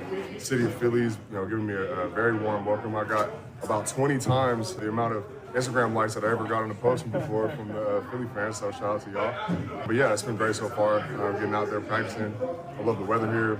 I love the locker room. Everything is awesome. Jaylen Phillips traded by the Dolphins to the Eagles. He goes as far as to mention the weather. I love the weather here. From leaving Miami. Maybe, yeah, all right. Maybe you like cloudy and windy and autumn. I don't know. Different strokes. I was raised to, and I've adopted this, anytime somebody, asks me, especially somebody I don't know that well, and tell you, oh, the 4 seasons, man. Yeah. You got to love the 4 seasons. Maybe he hates the heat. Maybe he does. Maybe he hates the beach, the Marlins, as well as the heat. All of it. And the who else is down there?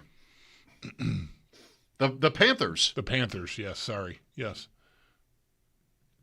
That's it, right? There might be other teams, soccer teams, women's teams, probably are. It's a big city, Miami. I've only been there once. Liked it. Didn't need to get back there, really. I think it's possible that at my age, I may never go. I've never been, and there's plenty of other beaches. I don't know. I can't ever imagine I'm going to, I need to go to Miami. I don't feel like I need to go to Miami. South Beach. I don't really care. South Beach isn't calling your name? No. Nor mine. No. I don't know. I don't think I really like convertibles. I don't like pastel colors very much. It's just not. No, I don't know. Not my thing. If I were the fan I used to be, I think I would have been down there for a Bills game by now. Because that's something that I never did. And I've been to several, road stadiums, but never got to Miami. And I don't see that really changing. I'm distracted because I wanted to bring up this email I got today from, here it is. I have 3 or 4 betting apps. Mm-hmm. I don't bet a lot. The total, not counting futures bets that are sort of over there that have already made, the total amount of money I probably have in all the betting accounts combined is maybe $200. Mm-hmm. Plus, again, I've got other bets that are live, but yeah, that cash on hand, so to speak. Mm-hmm. Not even $200. But with this kind of outreach and warmth, I think maybe I should do more with BetMGM. Okay. I got this email from them today, and I think you'll also appreciate how special this is. Warmth and outreach. All right, I am tuned in. It starts, happy birthday. Oh. Today's your, my name isn't on it. Today's your day, and we wanted to send a big, bold type, all caps, happy birthday your way, exclamation point. While we can't send cake through email, LOL, we're sending our warmest wishes for a day that's as exceptional as you are. Oh, my God. Make a wish, do something that brings you joy, and know that we're celebrating with you. Back to bold, but not all caps the second time. Happy birthday, exclamation point. Your friends at MGM. My name's not on it. And there's not an offer for birthday bonus bets or something? I got that later. Okay. But it was only like a $5. All right. No, they send you like points that you can redeem for small bets. All right. That was a separate email. But it was birthday related? Or was I think so. Okay. I'll check. I think so. Okay. Because that's a lot to go through. I'm waiting for like the end of that to be like, here's $10. I know. I was too. Where's the rub here? You're telling me how awesome I am. I know.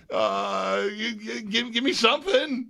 Give me a deposit match bonus or something. Like what are you doing here? Somebody, probably, went to college, got a degree,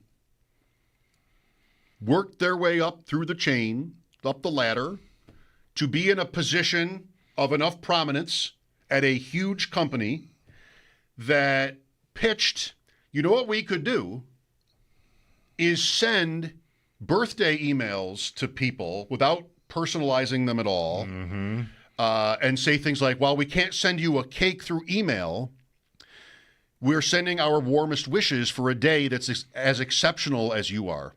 Yeah. The absolute gall I don't mean to be saying this in an email, like at a form email, automatically sent to all your customers on their birthdays is incredible. You can miss me with the warmest wishes. Give me some bonus bets. As exceptional as you are, you don't know who I am. Right.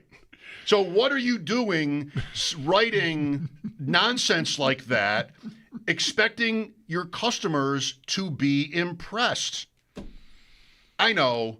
Most people don't care or even read emails like this. And who would even get upset about it? Like, what kind of person would get upset about it? Yep. Mm-hmm.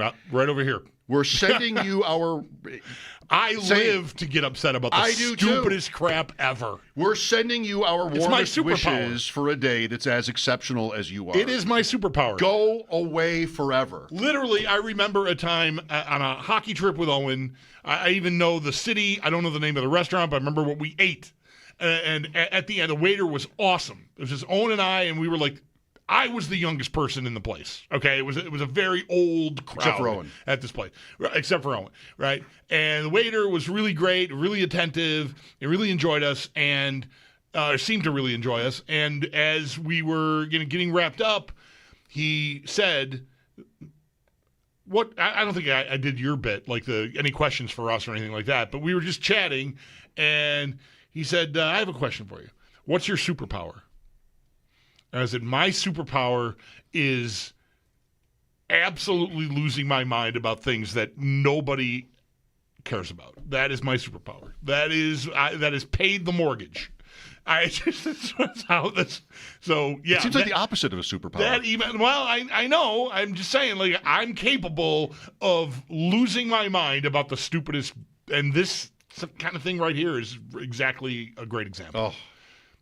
Just shut up. I want to cancel everything I have, even adjacent to this company after that. I don't want to be involved with I still want to have Joe and Sam on, but they're out anyway. Right. Just, there was somebody wrote that. Yeah. Or maybe not anymore. But maybe, sorry to be sort of like lofty aspirations for this kind of thing. Right. Somebody probably wrote that. And just the nerve. No, you know what? It's totally AI, but somebody had to like generate it. Whatever. Terrible. Terrible. It's a terrible job by them. I don't want your birthday email if you don't even know who I am or can't put my name on it. Somebody judging how exceptional I am. That's not even right. Let alone is it offensive because they don't even know me, but I'm not that exceptional. I'm just sort of a guy. No, there's nothing really to say here. I've been with you every day for 23 years. Thank you. You're not that exceptional. Thank you. No. We agree on one thing. Yeah. No. What I'm not. Can we possibly end up in a world where this doesn't happen because we're just not all morons? Maybe someday? Yeah, no. No, it's definitely going the wrong way. Yeah, no. It's not trending in the right direction. No. Holy cow. Yeah, there's never been a snowball rolling faster down a hill the wrong way than that point. We're in deep. All right. Back to work. 803-0550. It is Football Friday. We'll be back after this here on WGR.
Congratulations to Scott M. You know who you are, for being this week's lucky winner of the Football Friday Tailgate Tray giveaway. Scott M. has scored a $300 tailgate tray certificate from Alibaba Kebab. We're picking a new winner every Friday on this show.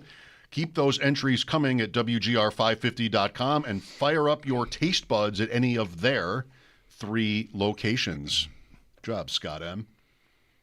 I am displeased about being out of the Kelly in Vegas touchdown survivor contest.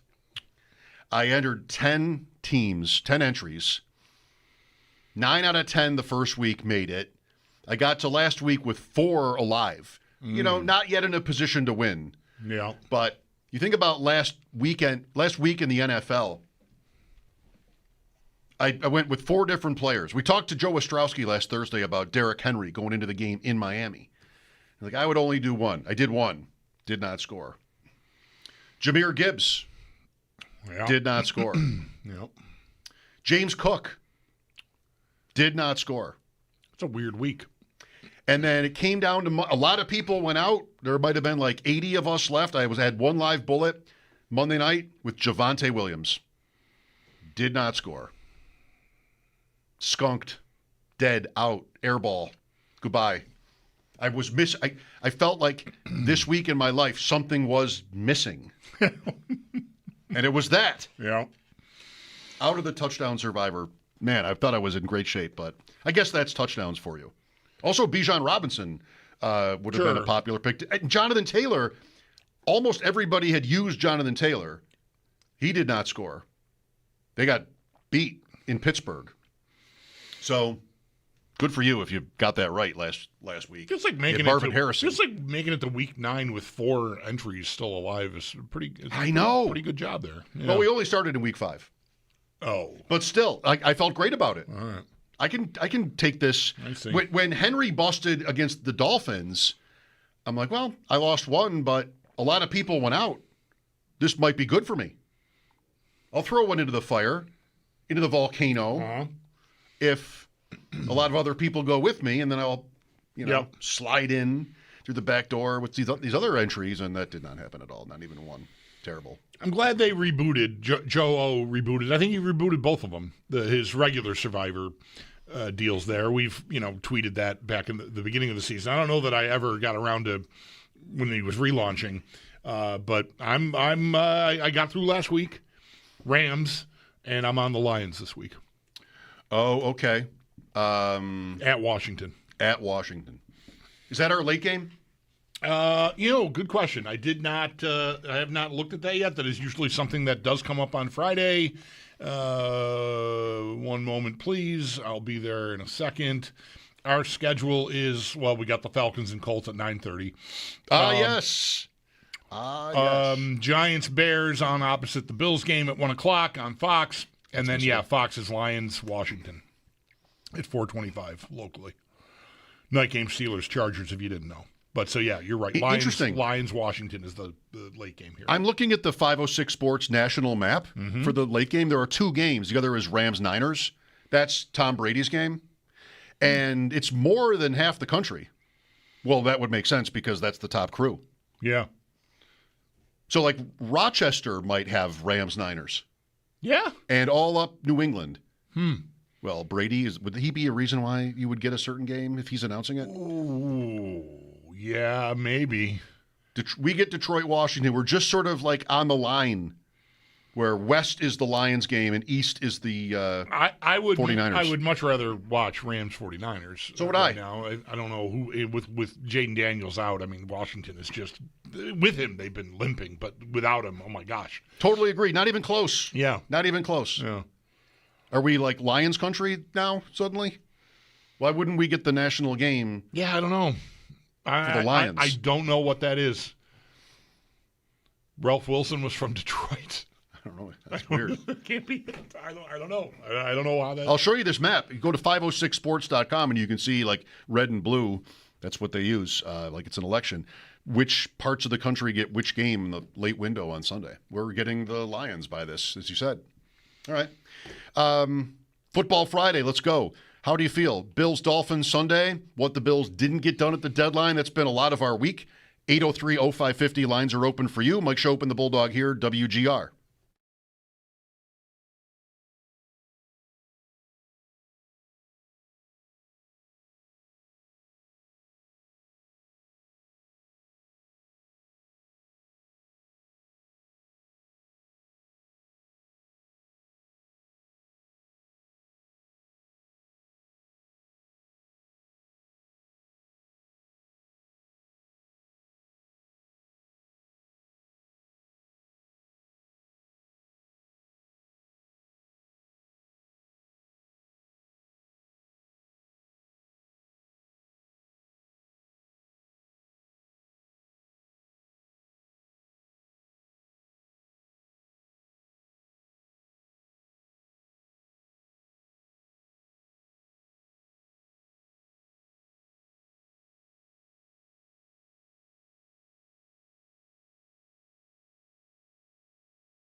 2 players have been ruled out for the Bills as they get ready to head down to Miami to take on the Dolphins. AJ Epinesa with a concussion and Shaq Thompson with a hamstring injury. And then 4 players are questionable. Cornerbacks Christian Benford and Teron Johnson, wide receiver Josh Palmer, and defensive tackle Daquan Jones. While for the Dolphins, Chop Robinson and Rasul Douglas are both officially doubtful.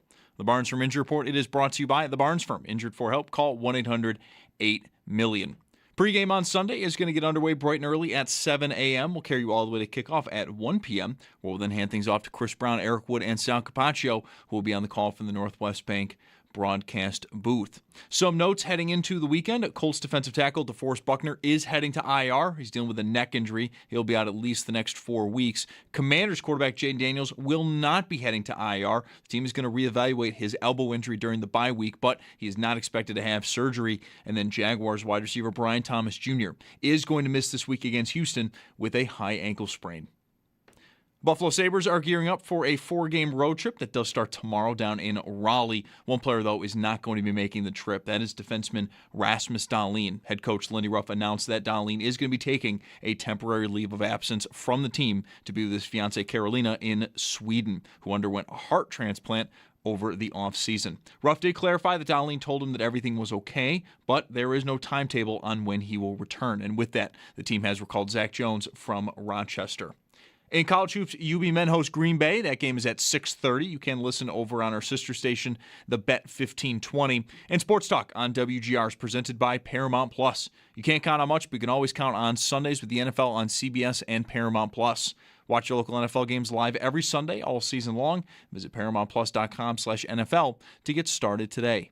That's your Paddock Chevrolet Sports Update. Paddock Chevrolet celebrating 90 years of being your hometown dealership. I'm Zach Jones for WGR Sports Radio 550.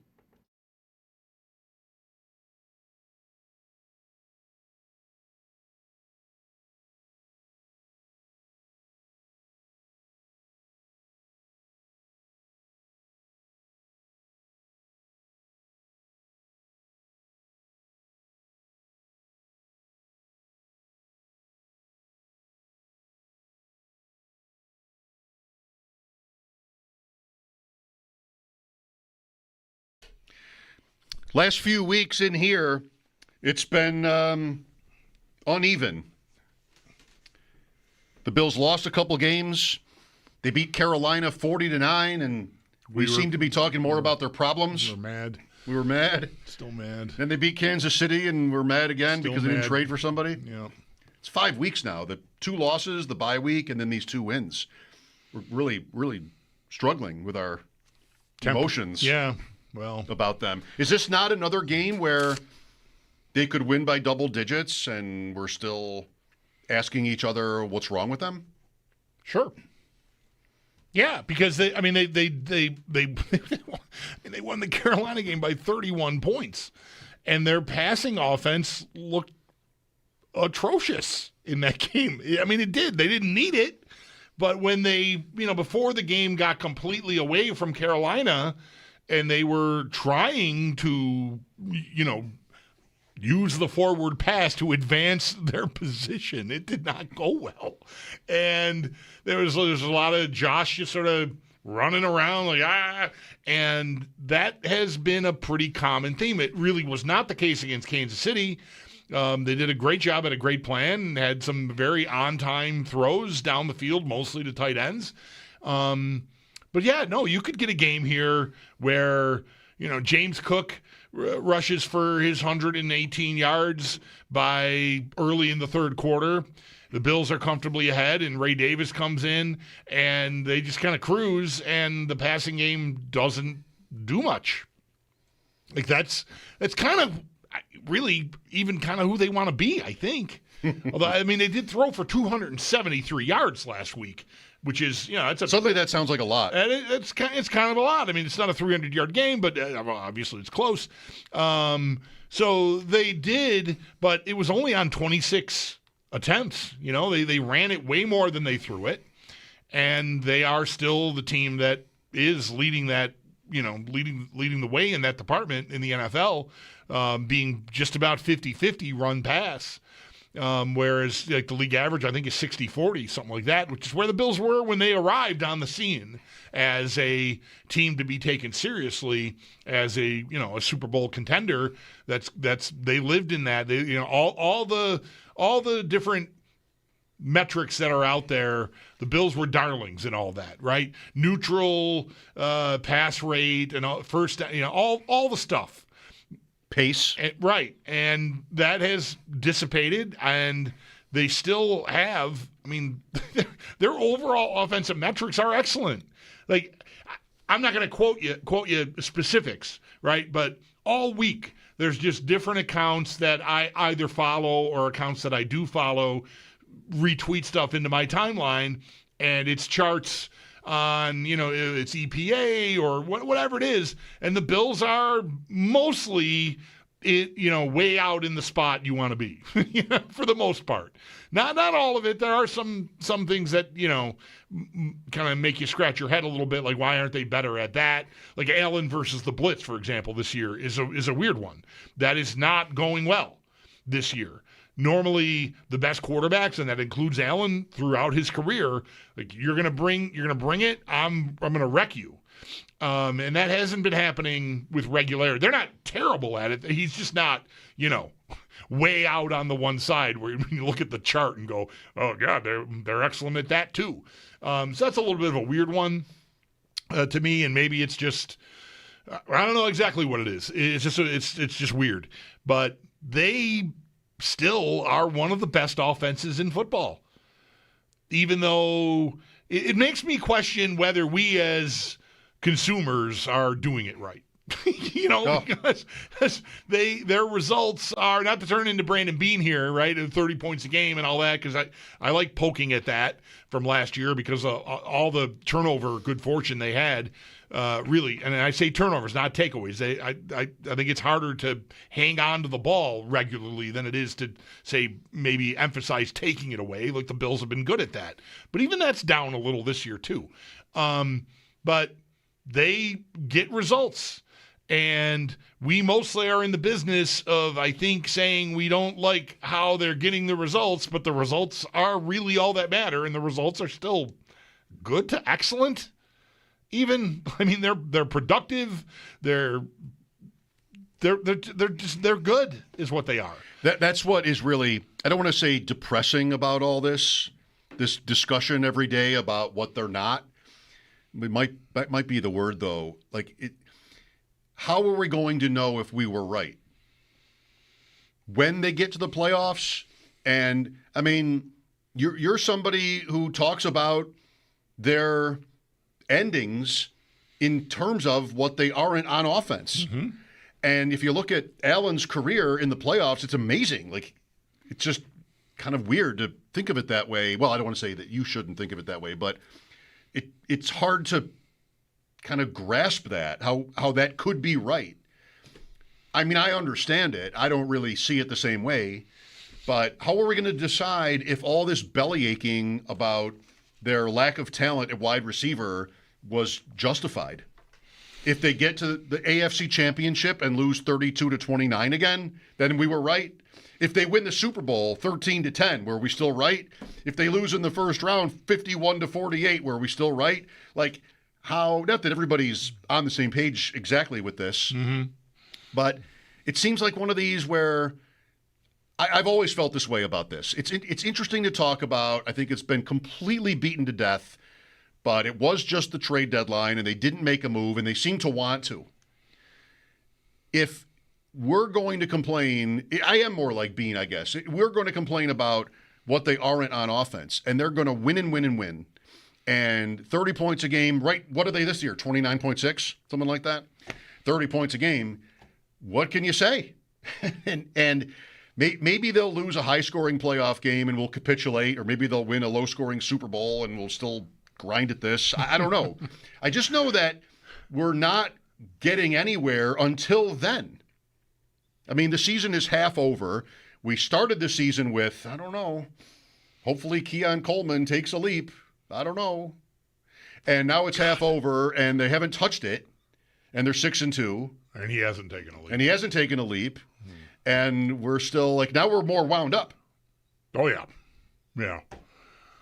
And in part, I don't know.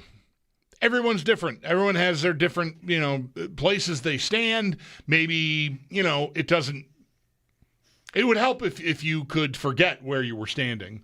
And, because I think a lot of people that are really good at this, as far as national, whatever, big, they draw an audience. They don't think about where they were standing last week. They just make a different point in the new week. Right. And just ignore, Let's try that. Just pretend no one's going to remember. And, I don't know, maybe you don't. I mean, you're here listening. Maybe I should try that someday, but I don't know. I'm 30 years in. I don't see it changing at this point. I've been trying to do it honestly my whole life, and I don't think I would have the conscience to be able to do it any other way. But I'm frustrated because I bought the Keon Coleman stuff in the summer. Right. I don't think that means I'm madder about their receiver room than you are or Jeremy is or anybody else is. It's not to even accuse anyone of being mad about it, actually. But it probably comes out in some way because I feel like I got fooled. He's more, talking with Sal, intentional in his route running, and there's just going to be this step that happens. And I don't know, man. I think a big part of the trade deadline was trying to find someone to basically replace him.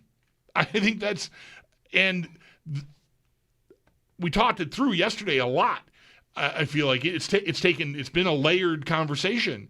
I think part of the reason Beam sounded as frustrated, if not flat out angry, about not being able to get a deal done is because he knows he's dug in on, I've got the guys, and here was an opportunity for him to do something about that because it's looking less and less like they do have the guys to have a passing game that runs really effectively and efficiently.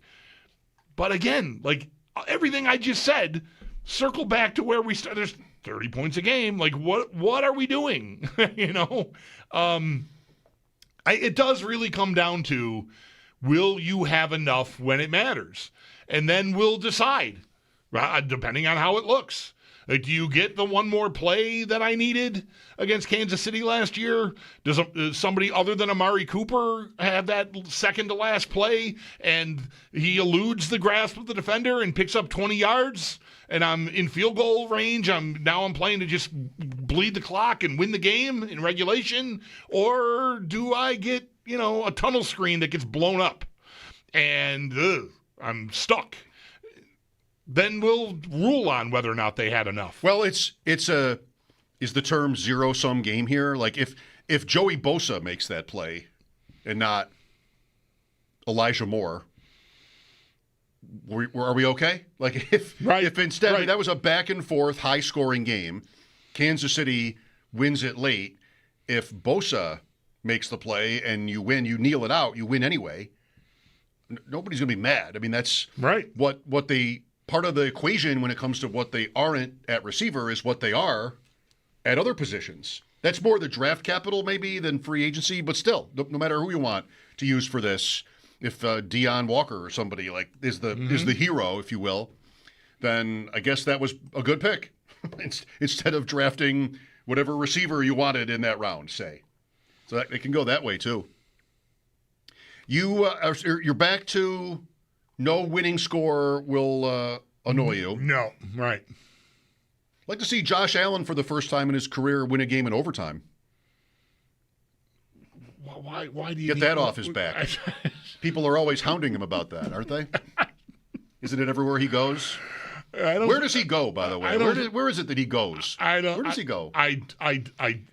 I don't know. When are you going to win a game in overtime, like the real ones? I don't know. I just would love. Why does that pop into the? I just have no idea. All these years, how does that come? Why? Me? Yeah, you. What do you? Funny. I just have no idea. They've never won a game in overtime. Would just never with Allen. Be something that I would be thinking about. I think it's 0-5. Yeah. Does that sound right? I have no idea, honestly. Their last Peterman started their last overtime win. I don't know how many there have been. Nathan Peterman started their last overtime win. The snow game against the Colts. It's been a while. 2017. It's about time. This game goes to overtime. All right, let's check that box. You take it. You take anything. Any win. Are you suggesting that they play for overtime so that they learn how to do it? Yes, I am. Is that what's happening here? I would bleed the clock from the beginning. Try to get it 10-10, something like that. Wow. That's what I am suggesting. Last night's game. We are not going to make it to January. Last night's game should have gone to overtime. It's not going to. And we would have hated it because it was terrible. Yeah. But the Raiders missed their field goal, or else that game is 10-10. I was so... The part you would like... I'm not even going to look it up. It was a bunch of 4 receptions for this guy, 3 receptions for that guy, 40 yards for this guy, 220 yards for Bo Nix. Like long... The odds were all really short on a bunch of that stuff. You mean props? Props. Okay. But I put a bunch of them together and then picked a few touchdowns. Harvey and your guy, the Raider guy, Tucker, and the tight end, Troutman, who we suggested on the show. And like not even close. I mean, just not even close. No. And not a single thing. It's 10-7 and the Raiders are punting again. And the Denver's going to get the ball back. I'm just like, you know what? I'm done. I've got Denver in the picks for whatever that's worth. It's at least something that I've thought about. Mm-hmm. Like, there's no way they are going to drive down to a touchdown to give me a cover. This is not going to happen. Field goal and do me again. What? As I'm turning it off, I'm tired to begin with. I'm turning it off. My thought is, they're just going to drive 40 yards and eat the clock, and then the game's going to be over. It's going to end 10-7. I'm turning this off. That's what happened. That's exactly what happened. But everything was so dead. just that would have been one close. Where if you were like with Denver -9 and you're watching their last possession, I think you're saying to yourself, even if Dobbins or somebody breaks one, he's going go down to the one. Right. He's not going to score. He's not going to go in. Yeah. I just had no faith at all. It was a brutal. Well, we exaggerate how bad a game can be to watch. I mean, we've had many Bills games, not so many recently, that were just like, oh, it was so terrible. How terrible is it ever? But watching Geno Smith all night, I didn't watch most of the first half. When I watched this game, everything was he had no time to do anything. Mm-hmm. And then he gets hurt. And he's limping off. Like, they went to commercial. He comes back, and he can barely walk. They put that giant wrap on him, like the quad injury he had, and he's just not able to. And here he comes. Right. And, like, if it was wrong to consider watching this game painful, now it is. Mm-hmm. Because the quarterback can't move. And Pickett goes in. He must be so bad that they wouldn't turn to him there. First-round pick, kind of young. He must be so bad that they could not give him that game 10-7 all night. Right. The thing you need your quarterback mostly to be able to do is move, because you can't block these guys. I mean, a lot of teams have trouble blocking Denver. They're elite up front. And so the whole thing was just... They should have let him play in that wrap. It was so bad. They don't let you do that? Like, his leg was so heavily wrapped. Yeah. Let him just do that. Yeah. Make him easier to tackle, maybe. That was a brutal watch. Finally, we got one of those games. I mean, Thursdays have had a bad rap. I've said it for years. I hate the Thursday games for the players. I just don't think it's there's a lot I don't like about it. But the games this year have largely been, pretty entertaining. Good, fun, high scoring, whatever. If you've got fantasy interest, it's great. Man, last night set that back. Last night was a classic Jacksonville, Tennessee in a downpour. The uniforms were so good. The game did not. The silver numbers. The game did not deserve those uniforms. The game did not deserve those uniforms. Did not at all. Did not deserve the clothes.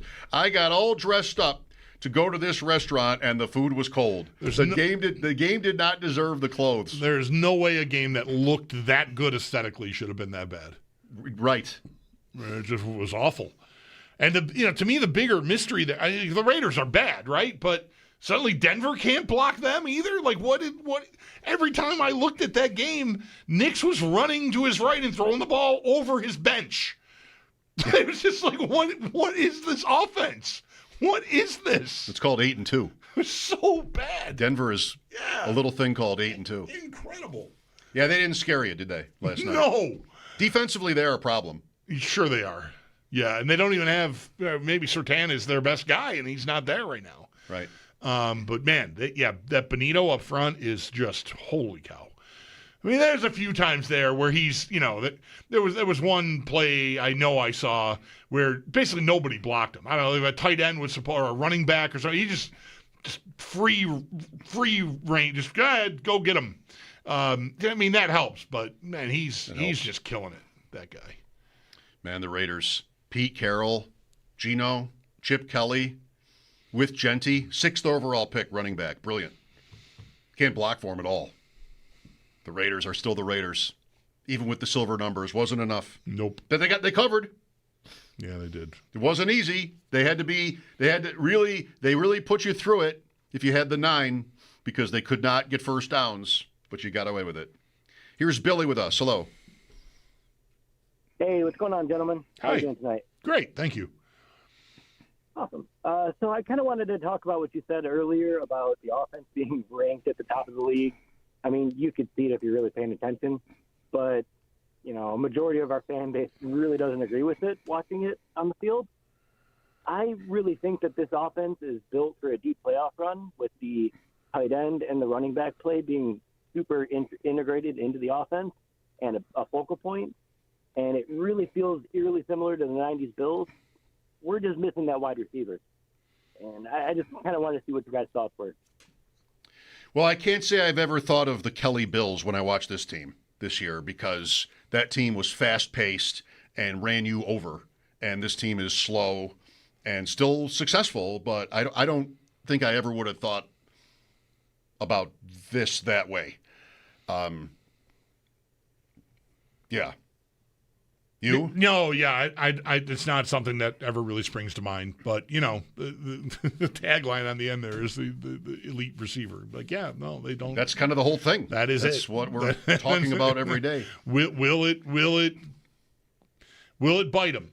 I think the one facet of the deadline that I think will, and maybe it's why it continues to be a subject for fans, is that if you believe that they were earnestly trying to make a move there, what does that tell us about them? What does it tell us about what they think of themselves? Like if they were trying to make a move after all the hubbub that Brandon Beane created by being the way he was on the day after the draft, if he was shopping for a receiver and then upset that he couldn't pull off a deal, if you're one to sometimes even take your cues from the team, maybe you should be worried. They thought they needed a guy. They're trying to tell you they don't need a guy. Some fans will tell you they don't need a guy. Maybe they thought they needed a guy and they didn't manage to catch one. And okay, so what now? Well, there isn't one happening now. That's Right. what this week is. There's no. Maybe that'll still happen. Right. Maybe you can get Chris Olave. Maybe you can get this guy, that guy. Not anymore. Brian Thomas Jr., for what it's worth, one name in this conversation, is injured. Maybe that was a factor in what ended up not happening there. But he's already been ruled out for this week. It's high ankle. It happened last week. And that would tend to be an injury that lasts. So if Jacksonville wanted to do something with him, it might have been harder for them to do it because you don't get the player for a little while here, maybe. 803-0550. Thank you, Billy. Lines are open. Mike Schopp and the Bulldog, WGR.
Two players have been ruled out for the Bills as they do get ready to head down to Miami to take on the Dolphins this Sunday at 1 p.m. A.J. Epenesa with a concussion and Shaq Thompson with a hamstring injury. 4 players then are questionable: cornerbacks Christian Benford and Taron Johnson, wide receiver Josh Palmer, and defensive tackle Daquan Jones, while for the Dolphins, Chop Robinson and Rasul Douglas are both officially doubtful. And the Barnes Firm Injury Report, it is brought to you by the Barnes Firm. Injured for help, call 1-800-8-MILLION. Pre-game on Sunday is going to get underway bright and early at 7 a.m. We'll carry you all the way to kickoff at 1 p.m., where we'll then hand things off to Chris Brown, Eric Wood, and Sal Capaccio, who will be on the call from the Northwest Bank broadcast booth. For the Sabres, they are gearing up for a 4-game road trip, which does start tomorrow down in Raleigh. One player, though, who is not going to be with them is defenseman Rasmus Dahlin. Head coach Lindy Ruff announced today that Dahlin is going to be taking a temporary leave of absence from the team to be with his fiancée Carolina in Sweden, who underwent a heart transplant over the offseason. Ruff did clarify Dahlin told him that everything was okay, but there is no timetable on when he will return. And with that, the team has recalled defenseman Zach Jones from Rochester. And then in college hoops, UB Men host Green Bay in about an hour at 6:30. You can listen to that game over on our sister station, The Bet 1520. That's your Paddock Chevrolet Sports Headlines. Paddock Chevrolet celebrating 90 years of being your hometown dealership. I'm Zach Jones for WGR Sports Radio 550.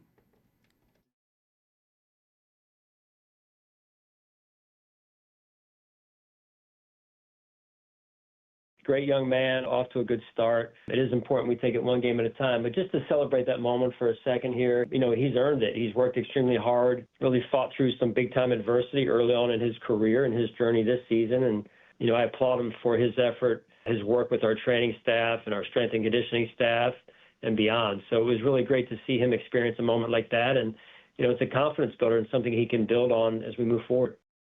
Sean McDermott this morning on WGR. Check it at the Odyssey app. On-demand audio.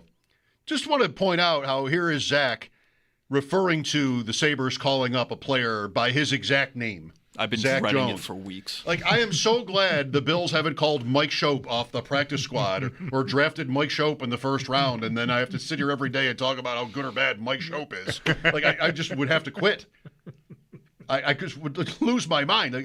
That Schopp is terrible. I'd just be completely – I couldn't even function, I think, if I had to talk about a player who had my name. It'd be crazy. Or yours, right? This Bulldog is – yeah. He's awful.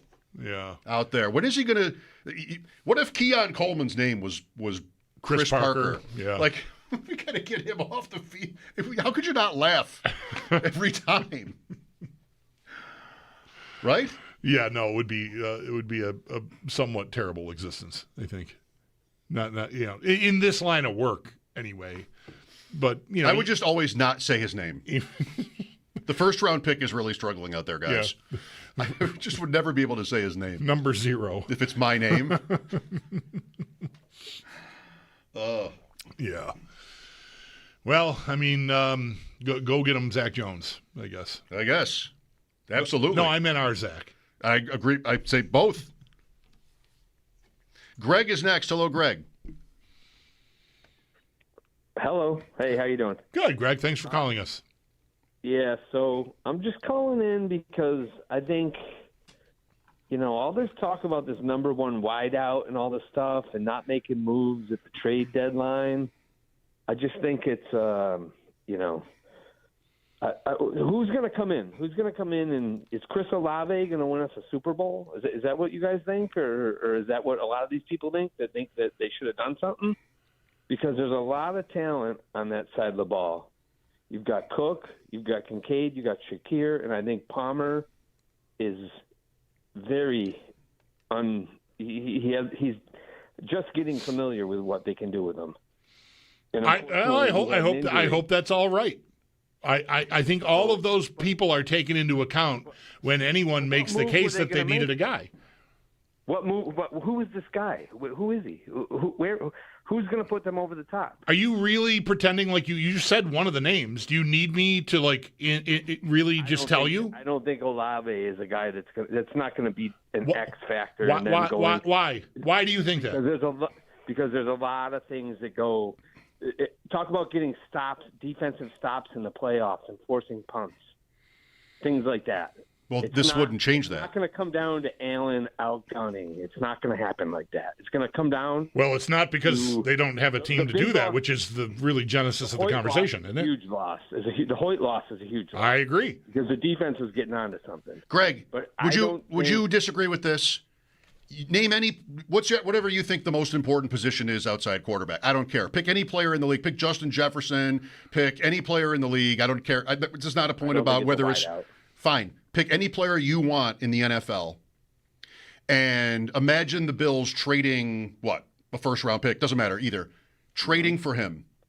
What would that do to their Super Bowl odds? Any player, any position. I don't think there's any impact player like that out there, though. In any position in the entire league? Right now? Yes, No, right I don't now. think there is. No, I don't. I don't think Olave Okay. would have been a smart move. I don't think there's a defensive guy you could have tried. I mean, who?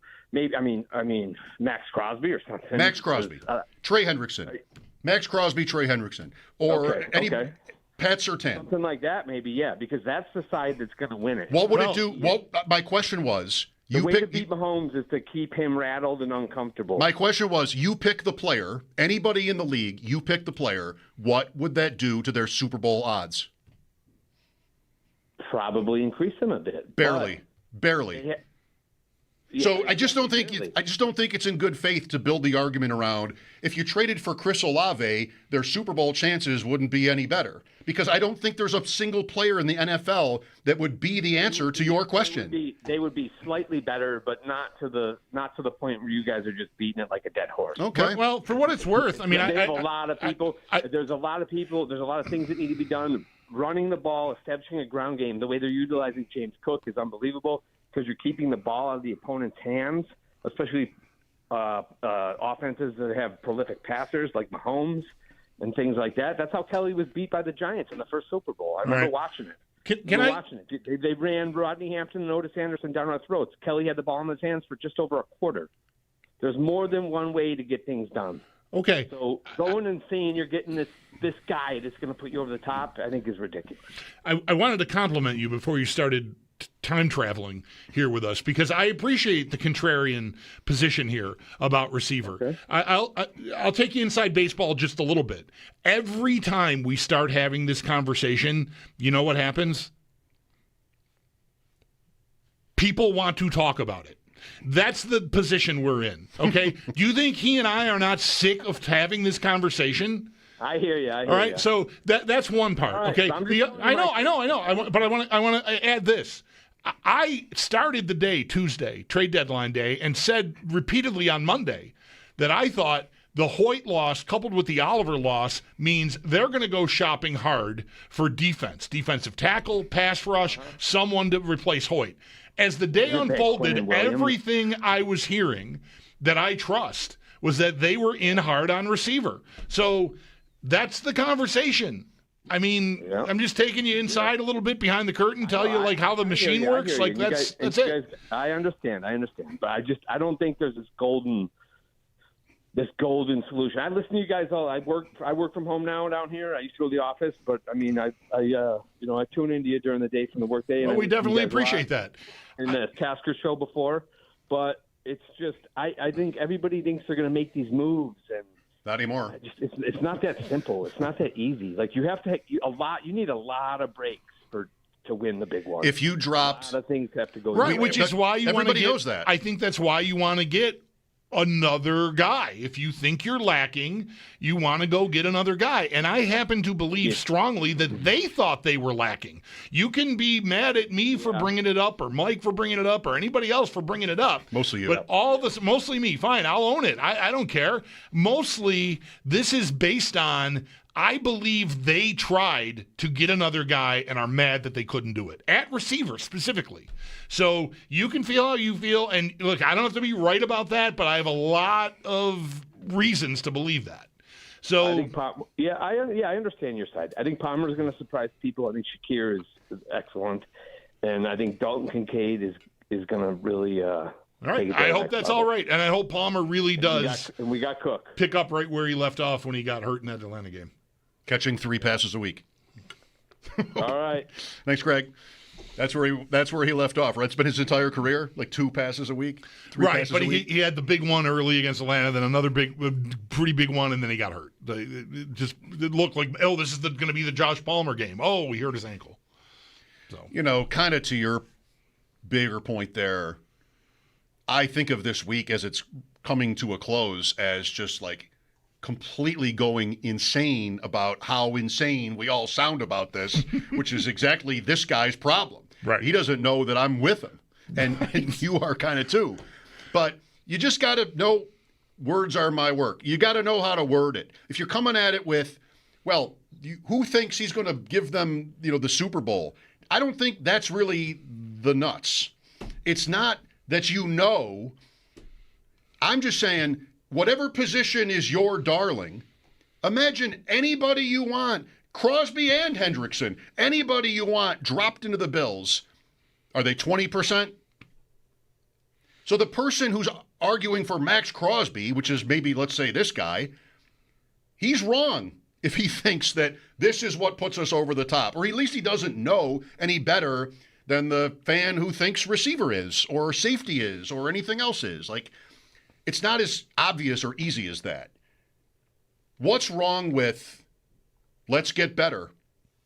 I got a draft pick in my pocket that's not going to help me. This player might. What's really wrong with that?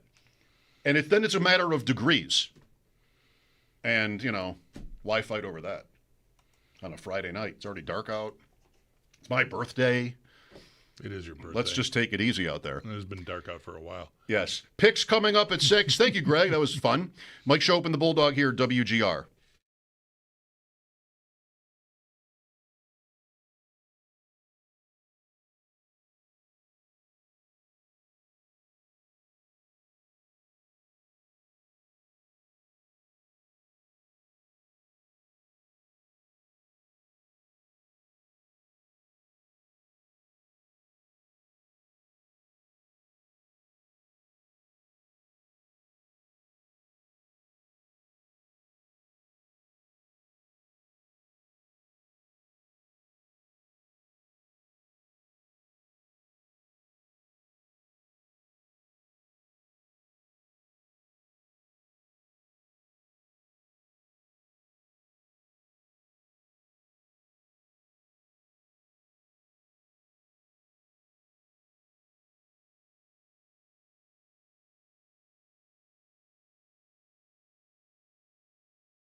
Here it is. Football Friday on WGR. Drives around the league. Our, in particular, drive around the league is brought to you by Mike Barney Nissan. Awesome cars, great dealership, lousy jingle. I'll just say, here you have last night's game, 10-7. We've got the Bills anyway. They're not on bye or anything, but for no real reason other than one thing, I'm kind of bracing for an awful fantasy week, just like everybody busts. And, it probably won't be that bad, but last night kind of was. The Chiefs, Bengals, and Cowboys are off. 3 tending to be Dallas and Cincinnati can't stop anybody. Right. And so you usually get shootouts with them. They mostly score like crazy too. Yeah, that's right. Chase Higgins, Chase Brown, Lamb, Pickens, Javonte Williams, Dak, Burrow. Well, Burrow's hurt. But still, like Ferguson. Flacco is, that's right. Piling it up. And then the Chiefs. Now, I'm intentionally, what about Tennessee, Mike? But I'm leaving out Tennessee because they're the opposite of this. Right. But I wonder if it'll just like, wow, there's a really low scoring, like Scott Hansen on Red Zone will be like, wow, it was a low scoring week. And he won't even maybe realize that Kansas City, Cincinnati, and Dallas are not playing. And then you had, last night's teams can score, but didn't. Yeah. Maybe it'll be like that. Hard in fantasy without those stalwarts. I mean, that's the bye week always. That's how it goes. But yeah, I was thinking about that earlier. I'm looking at the schedule right now, just sort of. I mean, I have it open all week, but I haven't really, looked at it from these eyes, right? Like what games could be high scoring. I think the Bills will score points on Miami, but I don't think it'll be a high scoring game. I don't think it'll be like back and forth or anything. What's the total? I don't even know. Hang on. 49.5 is the total. Okay. 29-20. Yeah. So, I don't know, right? New England, Tampa? No, I don't think so. Chicago scored like crazy last week, but I don't know if I'm ready to buy that. That total's 48. Giants, Bears? I see 46.5 right now, but I'm looking at it still says ESPN Bet, and that doesn't exist anymore. So I need to update that. I think change that to some other outfit. Jacksonville, Houston is not going to be a wild scoring game. Arizona, Seattle, I don't think will be. Rams, 49ers. Yeah, I don't know. I don't see. Maybe Baltimore, Minnesota gets there, but I don't know. There are some 48s, 49s. Even the game in Europe, Sunday morning, Atlanta, Indianapolis, 48.5. Yeah, the number on that Baltimore Minnesota game is 49.5, same as the Bills game. Baltimore favored on the road. Picks coming up at 6. Let's go to Russ here. Hi, Russ. Hey, happy birthday, Mike. Thank you. Of course. Listen, I think the consternation I have isn't with. There's probably too many holes to plug on defense with the injuries and the youth and all this other stuff. It was really about throwing more behind our strength, which is our MVP. And, people do some due diligence. And you see, they talk about the Rams. A lot of people don't remember, this trade doesn't have to work forever. It just has to work for 15 games. I mean, Kadarius Toney caught the go-ahead touchdown the year he, in the fourth quarter. Good pull. The year he was traded for the Chiefs. So, I don't care if we take the 7th receiver with a 25th pick in next year's draft, and I'm not going to marry myself the idea of Olave, but he checked a lot of boxes, $1.5 million contract, is a walk year, has 55 catches, 2 1,000-yard seasons, 4.26 40 or whatever. He did a lot, but I don't think there's not that many snaps to go around at that position with the way their offense that they run. They probably are looking to take less targets from Coleman, who's second on the team with 41 and only caught 29 balls. They want to run Jackson Hall's 35 snaps. I was kind of surprised they didn't trade for another running back because it seems like, besides some folks, there's some snaps to go around there. To me, the whole thesis was really around we're going to get to a playoff game. It's going to be a shootout because our defense, again, may not be able to stop somebody, and we're just going to have to score a lot of points. And whether it was a receiver or something else or another weapon for our MVP. And I'll make a bet with you. There will be a shootout in the playoffs, and we're going to have to score more than 28. To win that game, to beat them. And if it doesn't happen that way and we win everything on defense, and I'll let you pick an IPA and strain it through Bulldog's beard, and I'll drink it. Bam. What just happened to my beard? I don't know. What? Soaking my beard in beer and then all right, anyway. No one needs that. Yeah. Right? No one. Suddenly Bulldog's Richard Christie. You really threw me for a loop there because there was something in the middle of that I wanted to comment on that I thought I had something good to add, but now I'm just distracted by my beer-soaked beard. The Kadarius Toney point is so the point we were making earlier. How are we going to decide if we were right? One play? It's not like Toney did anything else for the Chiefs, but I'm not criticizing. I think that's kind of what will happen. That if Amari Cooper makes the play last year and you get home, who cares if it was 20 catches? It was that one. Right. That's why we got him. That's why we got him. Right. That's what you do. Toney had a big punt return in that game, too. He did. That's right. He did. Didn't score, but he got right down there. Could have been the MVP. Yeah. Actually, it would have been hilarious. Yes. Sky Moore, also same game. Sky Moore, right. They had the two plays, and the Eagles, they went the other way on the two plays. That they had done homework on that they suspected strongly that Philadelphia would react a certain way to a certain kind of motion, and they did. And they were both like walk-in, easy pitch and catch. Absolute bust of a draft pick, Sky Moore out of the MAC, second round. Couldn't make it work with Patrick Mahomes. Guess what?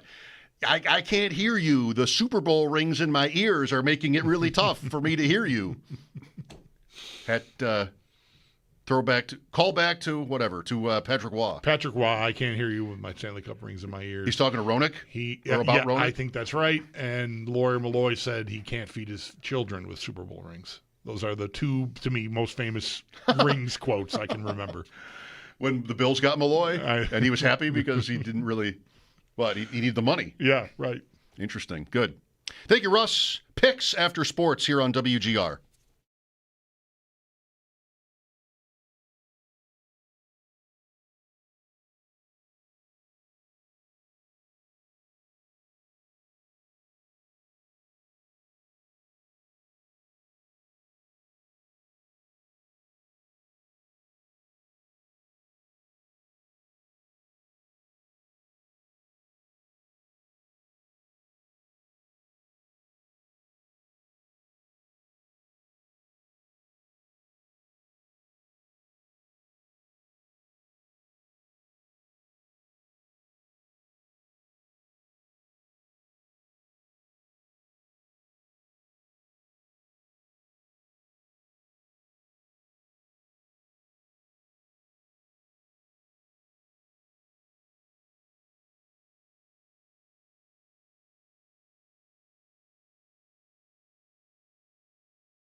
for the Bills as they do get ready to head down to Miami to take on the Dolphins this Sunday at 1 p.m. AJ Epinesa with a concussion and then Shaq Thompson with a hamstring.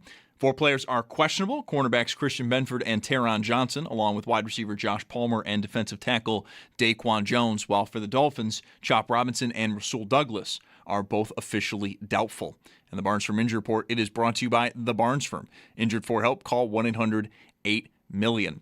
Pregame on Sunday is going to get underway at 7 a.m. We'll carry you all the way to kickoff at 1 p.m. We'll then hand things off to Chris Brown, Eric Wood, and Sal Capaccio, who will be on the call from the Northwest Bank broadcast booth. Some notes from around the rest of the league. Colts defensive tackle DeForest Buckner is heading to IR with a neck injury. He's going to be out at least 4 weeks. Commanders quarterback Jayden Daniels is not heading to IR. Team is going to reevaluate his elbow injury during the bye week, but surgery is not expected. Jaguars wide receiver Brian Thomas Jr. is going to miss this week against Houston with a high ankle sprain. And the 49ers, they are going to be going with Mac Jones at quarterback. Brock Purdy is questionable to be able to participate, while wide receiver Ricky Pearsall is out when they take on the Rams.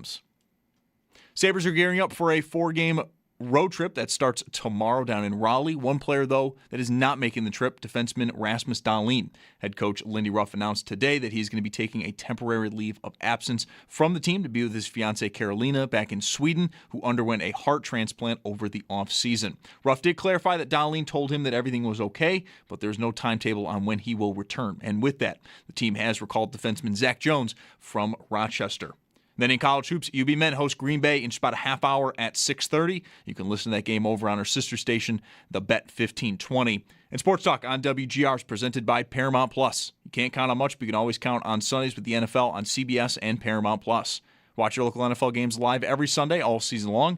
Visit ParamountPlus.com/NFL to get started today.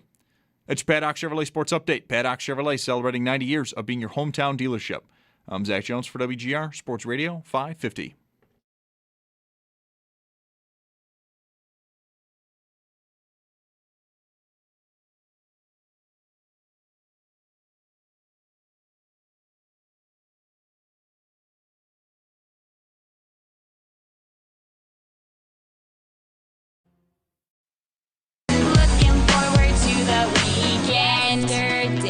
Thursday, today it's Friday.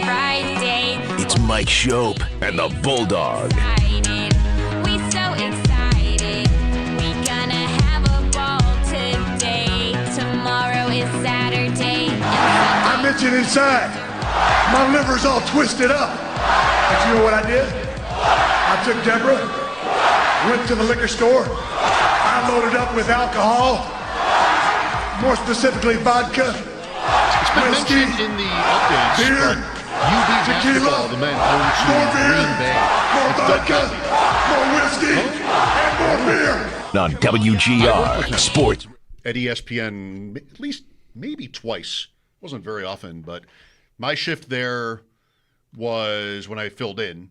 It was like Saturday nights. I did overnights alone sometimes, but then Saturday night, game night was the show, ESPN Radio. Mm-hmm. And Gottlieb was in that rotation for a minute, and he and I did a couple, maybe it was even one, I don't know, but he was interesting. You worked with him. Yeah. I worked with him. More than just like a guest hit, like you did a show. We hosted together. Yeah, all right. And the other guy that I think is really amazing to think that I did that with is Charlie Pierce, filling in for Doug Brown one week. Oh, wow. Charlie Pierce is such an amazing writer. Yeah. Boy, he was fun. You know how, people for a variety of reasons have foregone certain social media sites? He's someone I've not thought about how much I miss him on Twitter, but he's gone. He's not there. I mean, I unless he blocked me. I don't see his name. I don't think you have to worry about that.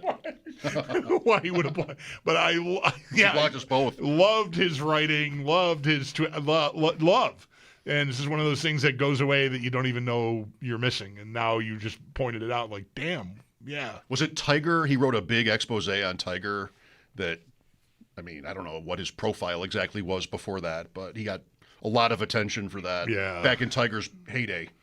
Charlie Pierce. This would have been for me, like 2003. Mostly by like the last stuff I remember seeing of his writing was like very quick hitting political stuff, but it was like 3 paragraphs, like just bang. Here's a quick. I don't even know where that was coming from, the Atlantic, or I don't know. Where he wrote for Defector, or maybe it was Deadspin at the time. He would write for them, long form. Man, I just liked his work a lot. Yeah.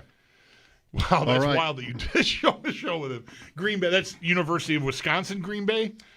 They might still go by that, or they're just Green Bay now. Green Bay now? Okay, but that's the same. It's the same school. Gottlieb is the coach, and I think he's still on the air, too. He was. He was both, I think, for a minute. I don't follow him. I don't know what. Yeah. We were not, like, friends or anything, but he was an interesting challenge to work with. Like, big brain. Yeah. Big brain. Not that that's a bad. I'm not saying that's bad. It's just right. I remember him kind of fondly. He was funny and quick. All right, picks. Right, that's where we're at. Picks Friday 6:00. I got last night on you. So 7.5. Sure. I think is the margin. Yeah, that's right. 8.5 to 6.5. You went 5-0. Yeah. To my 3-2. Yeah, and way then to got one bury the back. lead there. I had a perfect week. You had a perfect week. If you just leave Thursday out, I had a perfect weekend. I love this too. I texted Bulldog that on Monday morning. I think you went 5-0, and his response later that morning was, "Yeah, I guess that's right." You know, because you don't want to seem boastful. You might not even have known it or wanted to even so you have to you middle that response there, right? You I wasn't sure. I wasn't sure when I really that was the first message I saw when I got up, and I wasn't positive. I thought while I was watching the 4:00 games or even though it was the 1:00, I thought I needed Denver, and I thought if I got Denver, I might have a perfect week. And I got Denver, and then I just wasn't sure. I just didn't look at the picks, but I think I even said to Zach during postgame, I think I'm a Denver win away from a perfect week. But I wasn't positive. So when I was sincere when I said, yeah, I guess so. Who did they play? Oh, Houston. Yeah. Last week. All right, let's go. Picks. And what if I did do it? Even though I admit to nothing and never will. What does that make me? And I'm not here just defending myself, but all those pickers out there who've been caught. Each and every one of them. Who has to suffer the shame and humiliation because of people like you. It's Mike Schopp and the Bulldog Are we not human? If we peck, do we not bleed? on WGR I am not an animal. Sports Radio 550. All right, I had it in my mind yesterday. What? Nothing. I'm just buzzing through the chat here. I haven't spent much time there, and I'm not signed in, so I can't comment. But Zach and I were talking off the air about a new Vince Gilligan show called Pluribus that debuted today, and I watched the first episode, and it's come up in the chat. The chat is quite a ride. The chat goes lots of places. I don't doubt it. But anyway, what channel? I saw it mentioned. Channel. Apple TV. Has the show ever sounded? That was what tipped me off. It's actually a friend of mine, Zach, is one of these people that's in here. And I saw him say Apple TV, so I scrolled up to see why he said Apple TV. So I assumed it was someone asking, where is this show you just told me about? I'm like, I hope it's Pluribus. I hope it's Pluribus, and it's Pluribus. There's a commercial for it where there's a woman screaming in the street. Yeah. All right. That was not a part of the season premiere. Oh, well, it's a cliffhanger. So it's still to come. Why is she screaming in the street? All right. I mentioned yesterday that I had 3 games already in mind for picks. That never happens, and I'm not sure it's a good thing. But I'm staying with those 3 games. 1, Monday night, Green Bay. At home, -1.5 against Philadelphia. There's a little Buster effect in play here with the Packers losing to Carolina. But I still like them, and I think we've gone a little bit too far with how good this year's Eagles are. They don't run the ball. For one thing, I like Green Bay with a small number to win at home on Monday night. So give me the Packers. Pick 2, Carolina, -5.5 at home against New Orleans. There's Ted McMillan injury news today, and that's not great, but they don't throw the ball really anyway. And Rico Dowdle has been so good. The Bills wouldn't have mattered probably, but the Bills got the Panthers right when Chuba Hubbard came back from injury, and they rotated. It was the second game of that. Second game back. Yep. And Hubbard ended up scoring their touchdown, right, against Buffalo? Correct. But Dowdle is just going off. Yeah, Dowdle almost had like a 20-yard or 30-yard touchdown against them, but Hancock caught him from behind. Right. And then Dalton turned it over like 2 plays later. I mean, the Panthers aren't good. My play here is that New Orleans is that bad. With Tyler Shugg now, I mean, 5.5 with the Panthers at home. Pick 3. Is Bryce Young back for Carolina? Yes. Okay. They'll go to 6-4 if they beat the Saints. How about that? I know. Pick 3. I think this is the first time all season either of us have done this on a Sunday. I'm taking the Dolphins. I'm going against the Bills, I mean. I'm not sure it's the only time we've ever picked the Dolphins. Maybe. But I just can't imagine not picking the Bills here. 9.5. Make it 14. The Dolphins in shambles. The Bills own them. That's what scares me. So when there's a game, Minnesota-Detroit last week, when there's a game where, like, can you imagine betting actual money on the underdog? That's when I like to do it. That's right up my alley. So, gotta say it. What a thing it would be if they actually won. Miami plus 9.5 against the Bills. How big was that number on Minnesota-Detroit? 8.5. Minnesota is a much better put-together team than Miami is right now. Well, sure. So there's that. But, yeah, all right. On the road with McCarthy after all that time off. Yeah, I was surprised. I definitely didn't pick Detroit because I had a perfect week. I get it. I mean, I was very surprised at that outcome, no question. I think Miami covers this through their offense because doesn't Allen always get there when it comes to these matchups? Pick 4. I mean, while I'm here, the Jets. JETS plus 2.5 at home against Cleveland. I don't know. As bad as you are, it's Cleveland's favored on the road? Is this the same thing? Am I the sucker now? Because but the Jets have been so bad too. Yeah. I'll take points at home with them against the Browns. And college, I never know anything about the college slate, but my grandfather, who I never met, he died before I was born, went to Purdue, and his brother, my Uncle Bob, went to Ohio State. It's Ohio State at Purdue. My late Uncle Bob's wife, my Aunt Gwen, my great Aunt Gwen, died Sunday at the age of 100. I had my grandmother lived to be 100. My great aunt lived to be 100. She died one day after her 100th birthday. So I'm feeling the family thing. We've got a funeral next week. She was a great lady. 2 things about her that I really love as a legacy. One is she was very curious. Even with little kids at the family parties, she wanted to talk to them. I'm like that, I think. I like to think I am. That I want to know something new about you, if we're all together. And my Aunt Gwen was very much this way. And the other thing was she was not just going to tell you the whatever trite thing that needed to be the next thing said in the conversation. She was like a serious person, and you had to challenge her intellectually, and she would not, even when I was a kid going to her house for Christmas every year, nothing came cheap with Aunt Gwen, and I love that trait. This says a lot about you. Really, I mean that as a compliment. Thank you. Well, they're both areas where I want to be those. Yeah. That's why I admire it in other people. Yeah. So anyway, here's Aunt Gwen. Here's to Aunt Gwen. Ohio State at Purdue. I'm going with the Buckeyes because I think there's a narrative that maybe they're not really that good. Minus 29.5 at Purdue. All right. Or as Joe Ostrowski calls them, Purdon't. Nice. Well, sorry for you and your family's loss. I'll start with college. I'm gonna keep riding the Indiana train.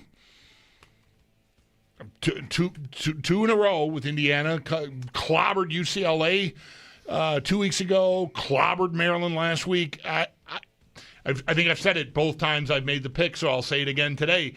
Indiana, they are not Ohio State, and they are not Penn State, and they are not Michigan. They are Indiana.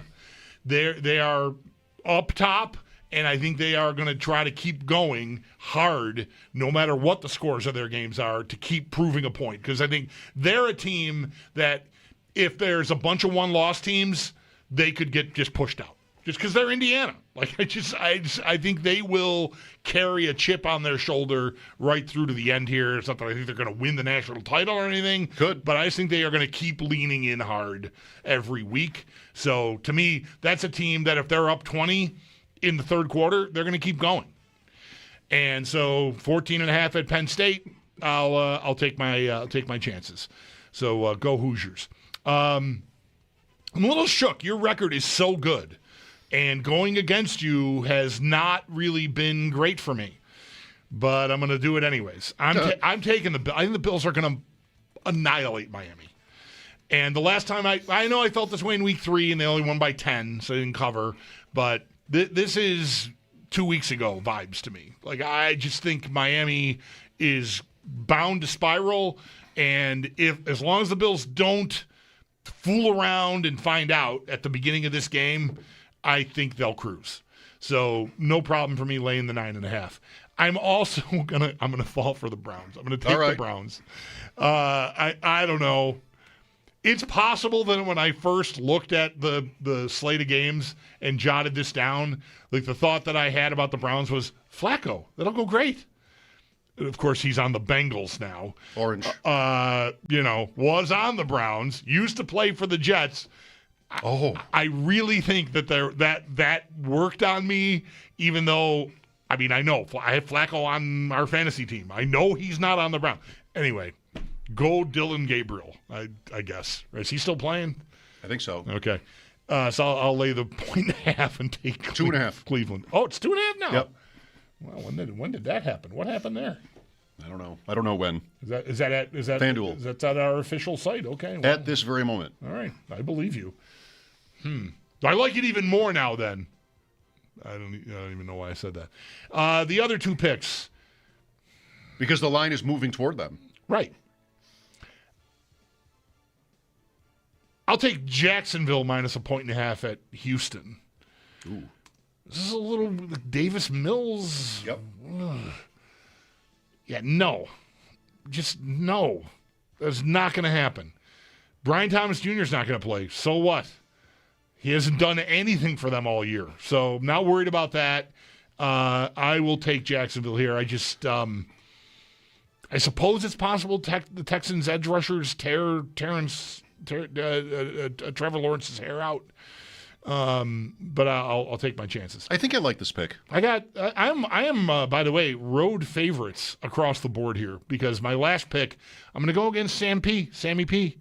His NFL pick was Vikings getting 4.5. At least that's what it was at the time. That's what I have jotted down here. Yep. I'm going to take Baltimore minus the 4.5 at Minnesota. I don't know. The Vikings, McCarthy, this alter ego thing. It's all just a little. I don't know. Enjoy it. Great job against Detroit. I think Baltimore will wipe the floor. Really? Yeah. I always take Baltimore, but I couldn't do it this week. I don't love it. I don't love the number. On the road, Minnesota. Minnesota's okay. Yep. All right. Very good. It is 5 road favorites. What have I got? Well, the Dolphins and the Jets, so it's not 5 road favorites. It's not any favorites. When it's those teams. I guess the Buckeyes are a road favorite. So, there it is. Picks. Next, Sal. If you missed Sam Panayotovich today, check it out on the Odyssey app. Always a fun time with Sam. And his show with Joe Ostrowski weekday mornings on the Bet 1520 and also the Odyssey app and YouTube. Bet Sweats is going away at the end of the year. Did you see, though, there was a tweet from Joe earlier today that someone asked him, like, what's going on? And he said, we're doing the show till the end of the year, but don't worry, we're not going anywhere. Or we'll be around or something. And then the emoji, the shrug. Yeah. I don't know any news on that. Maybe there was some news there, but I haven't talked to either of them about it. But sounds like maybe they got something cooking. So. I don't know. Let's hope. Yeah. Our chat with Sal about Sunday's Bills-Dolphins game next. Football Friday on WGR. Time for a break. We'll be back in a snap. Brought to you by Snapdragon Apples, the official apple of the Buffalo Bills.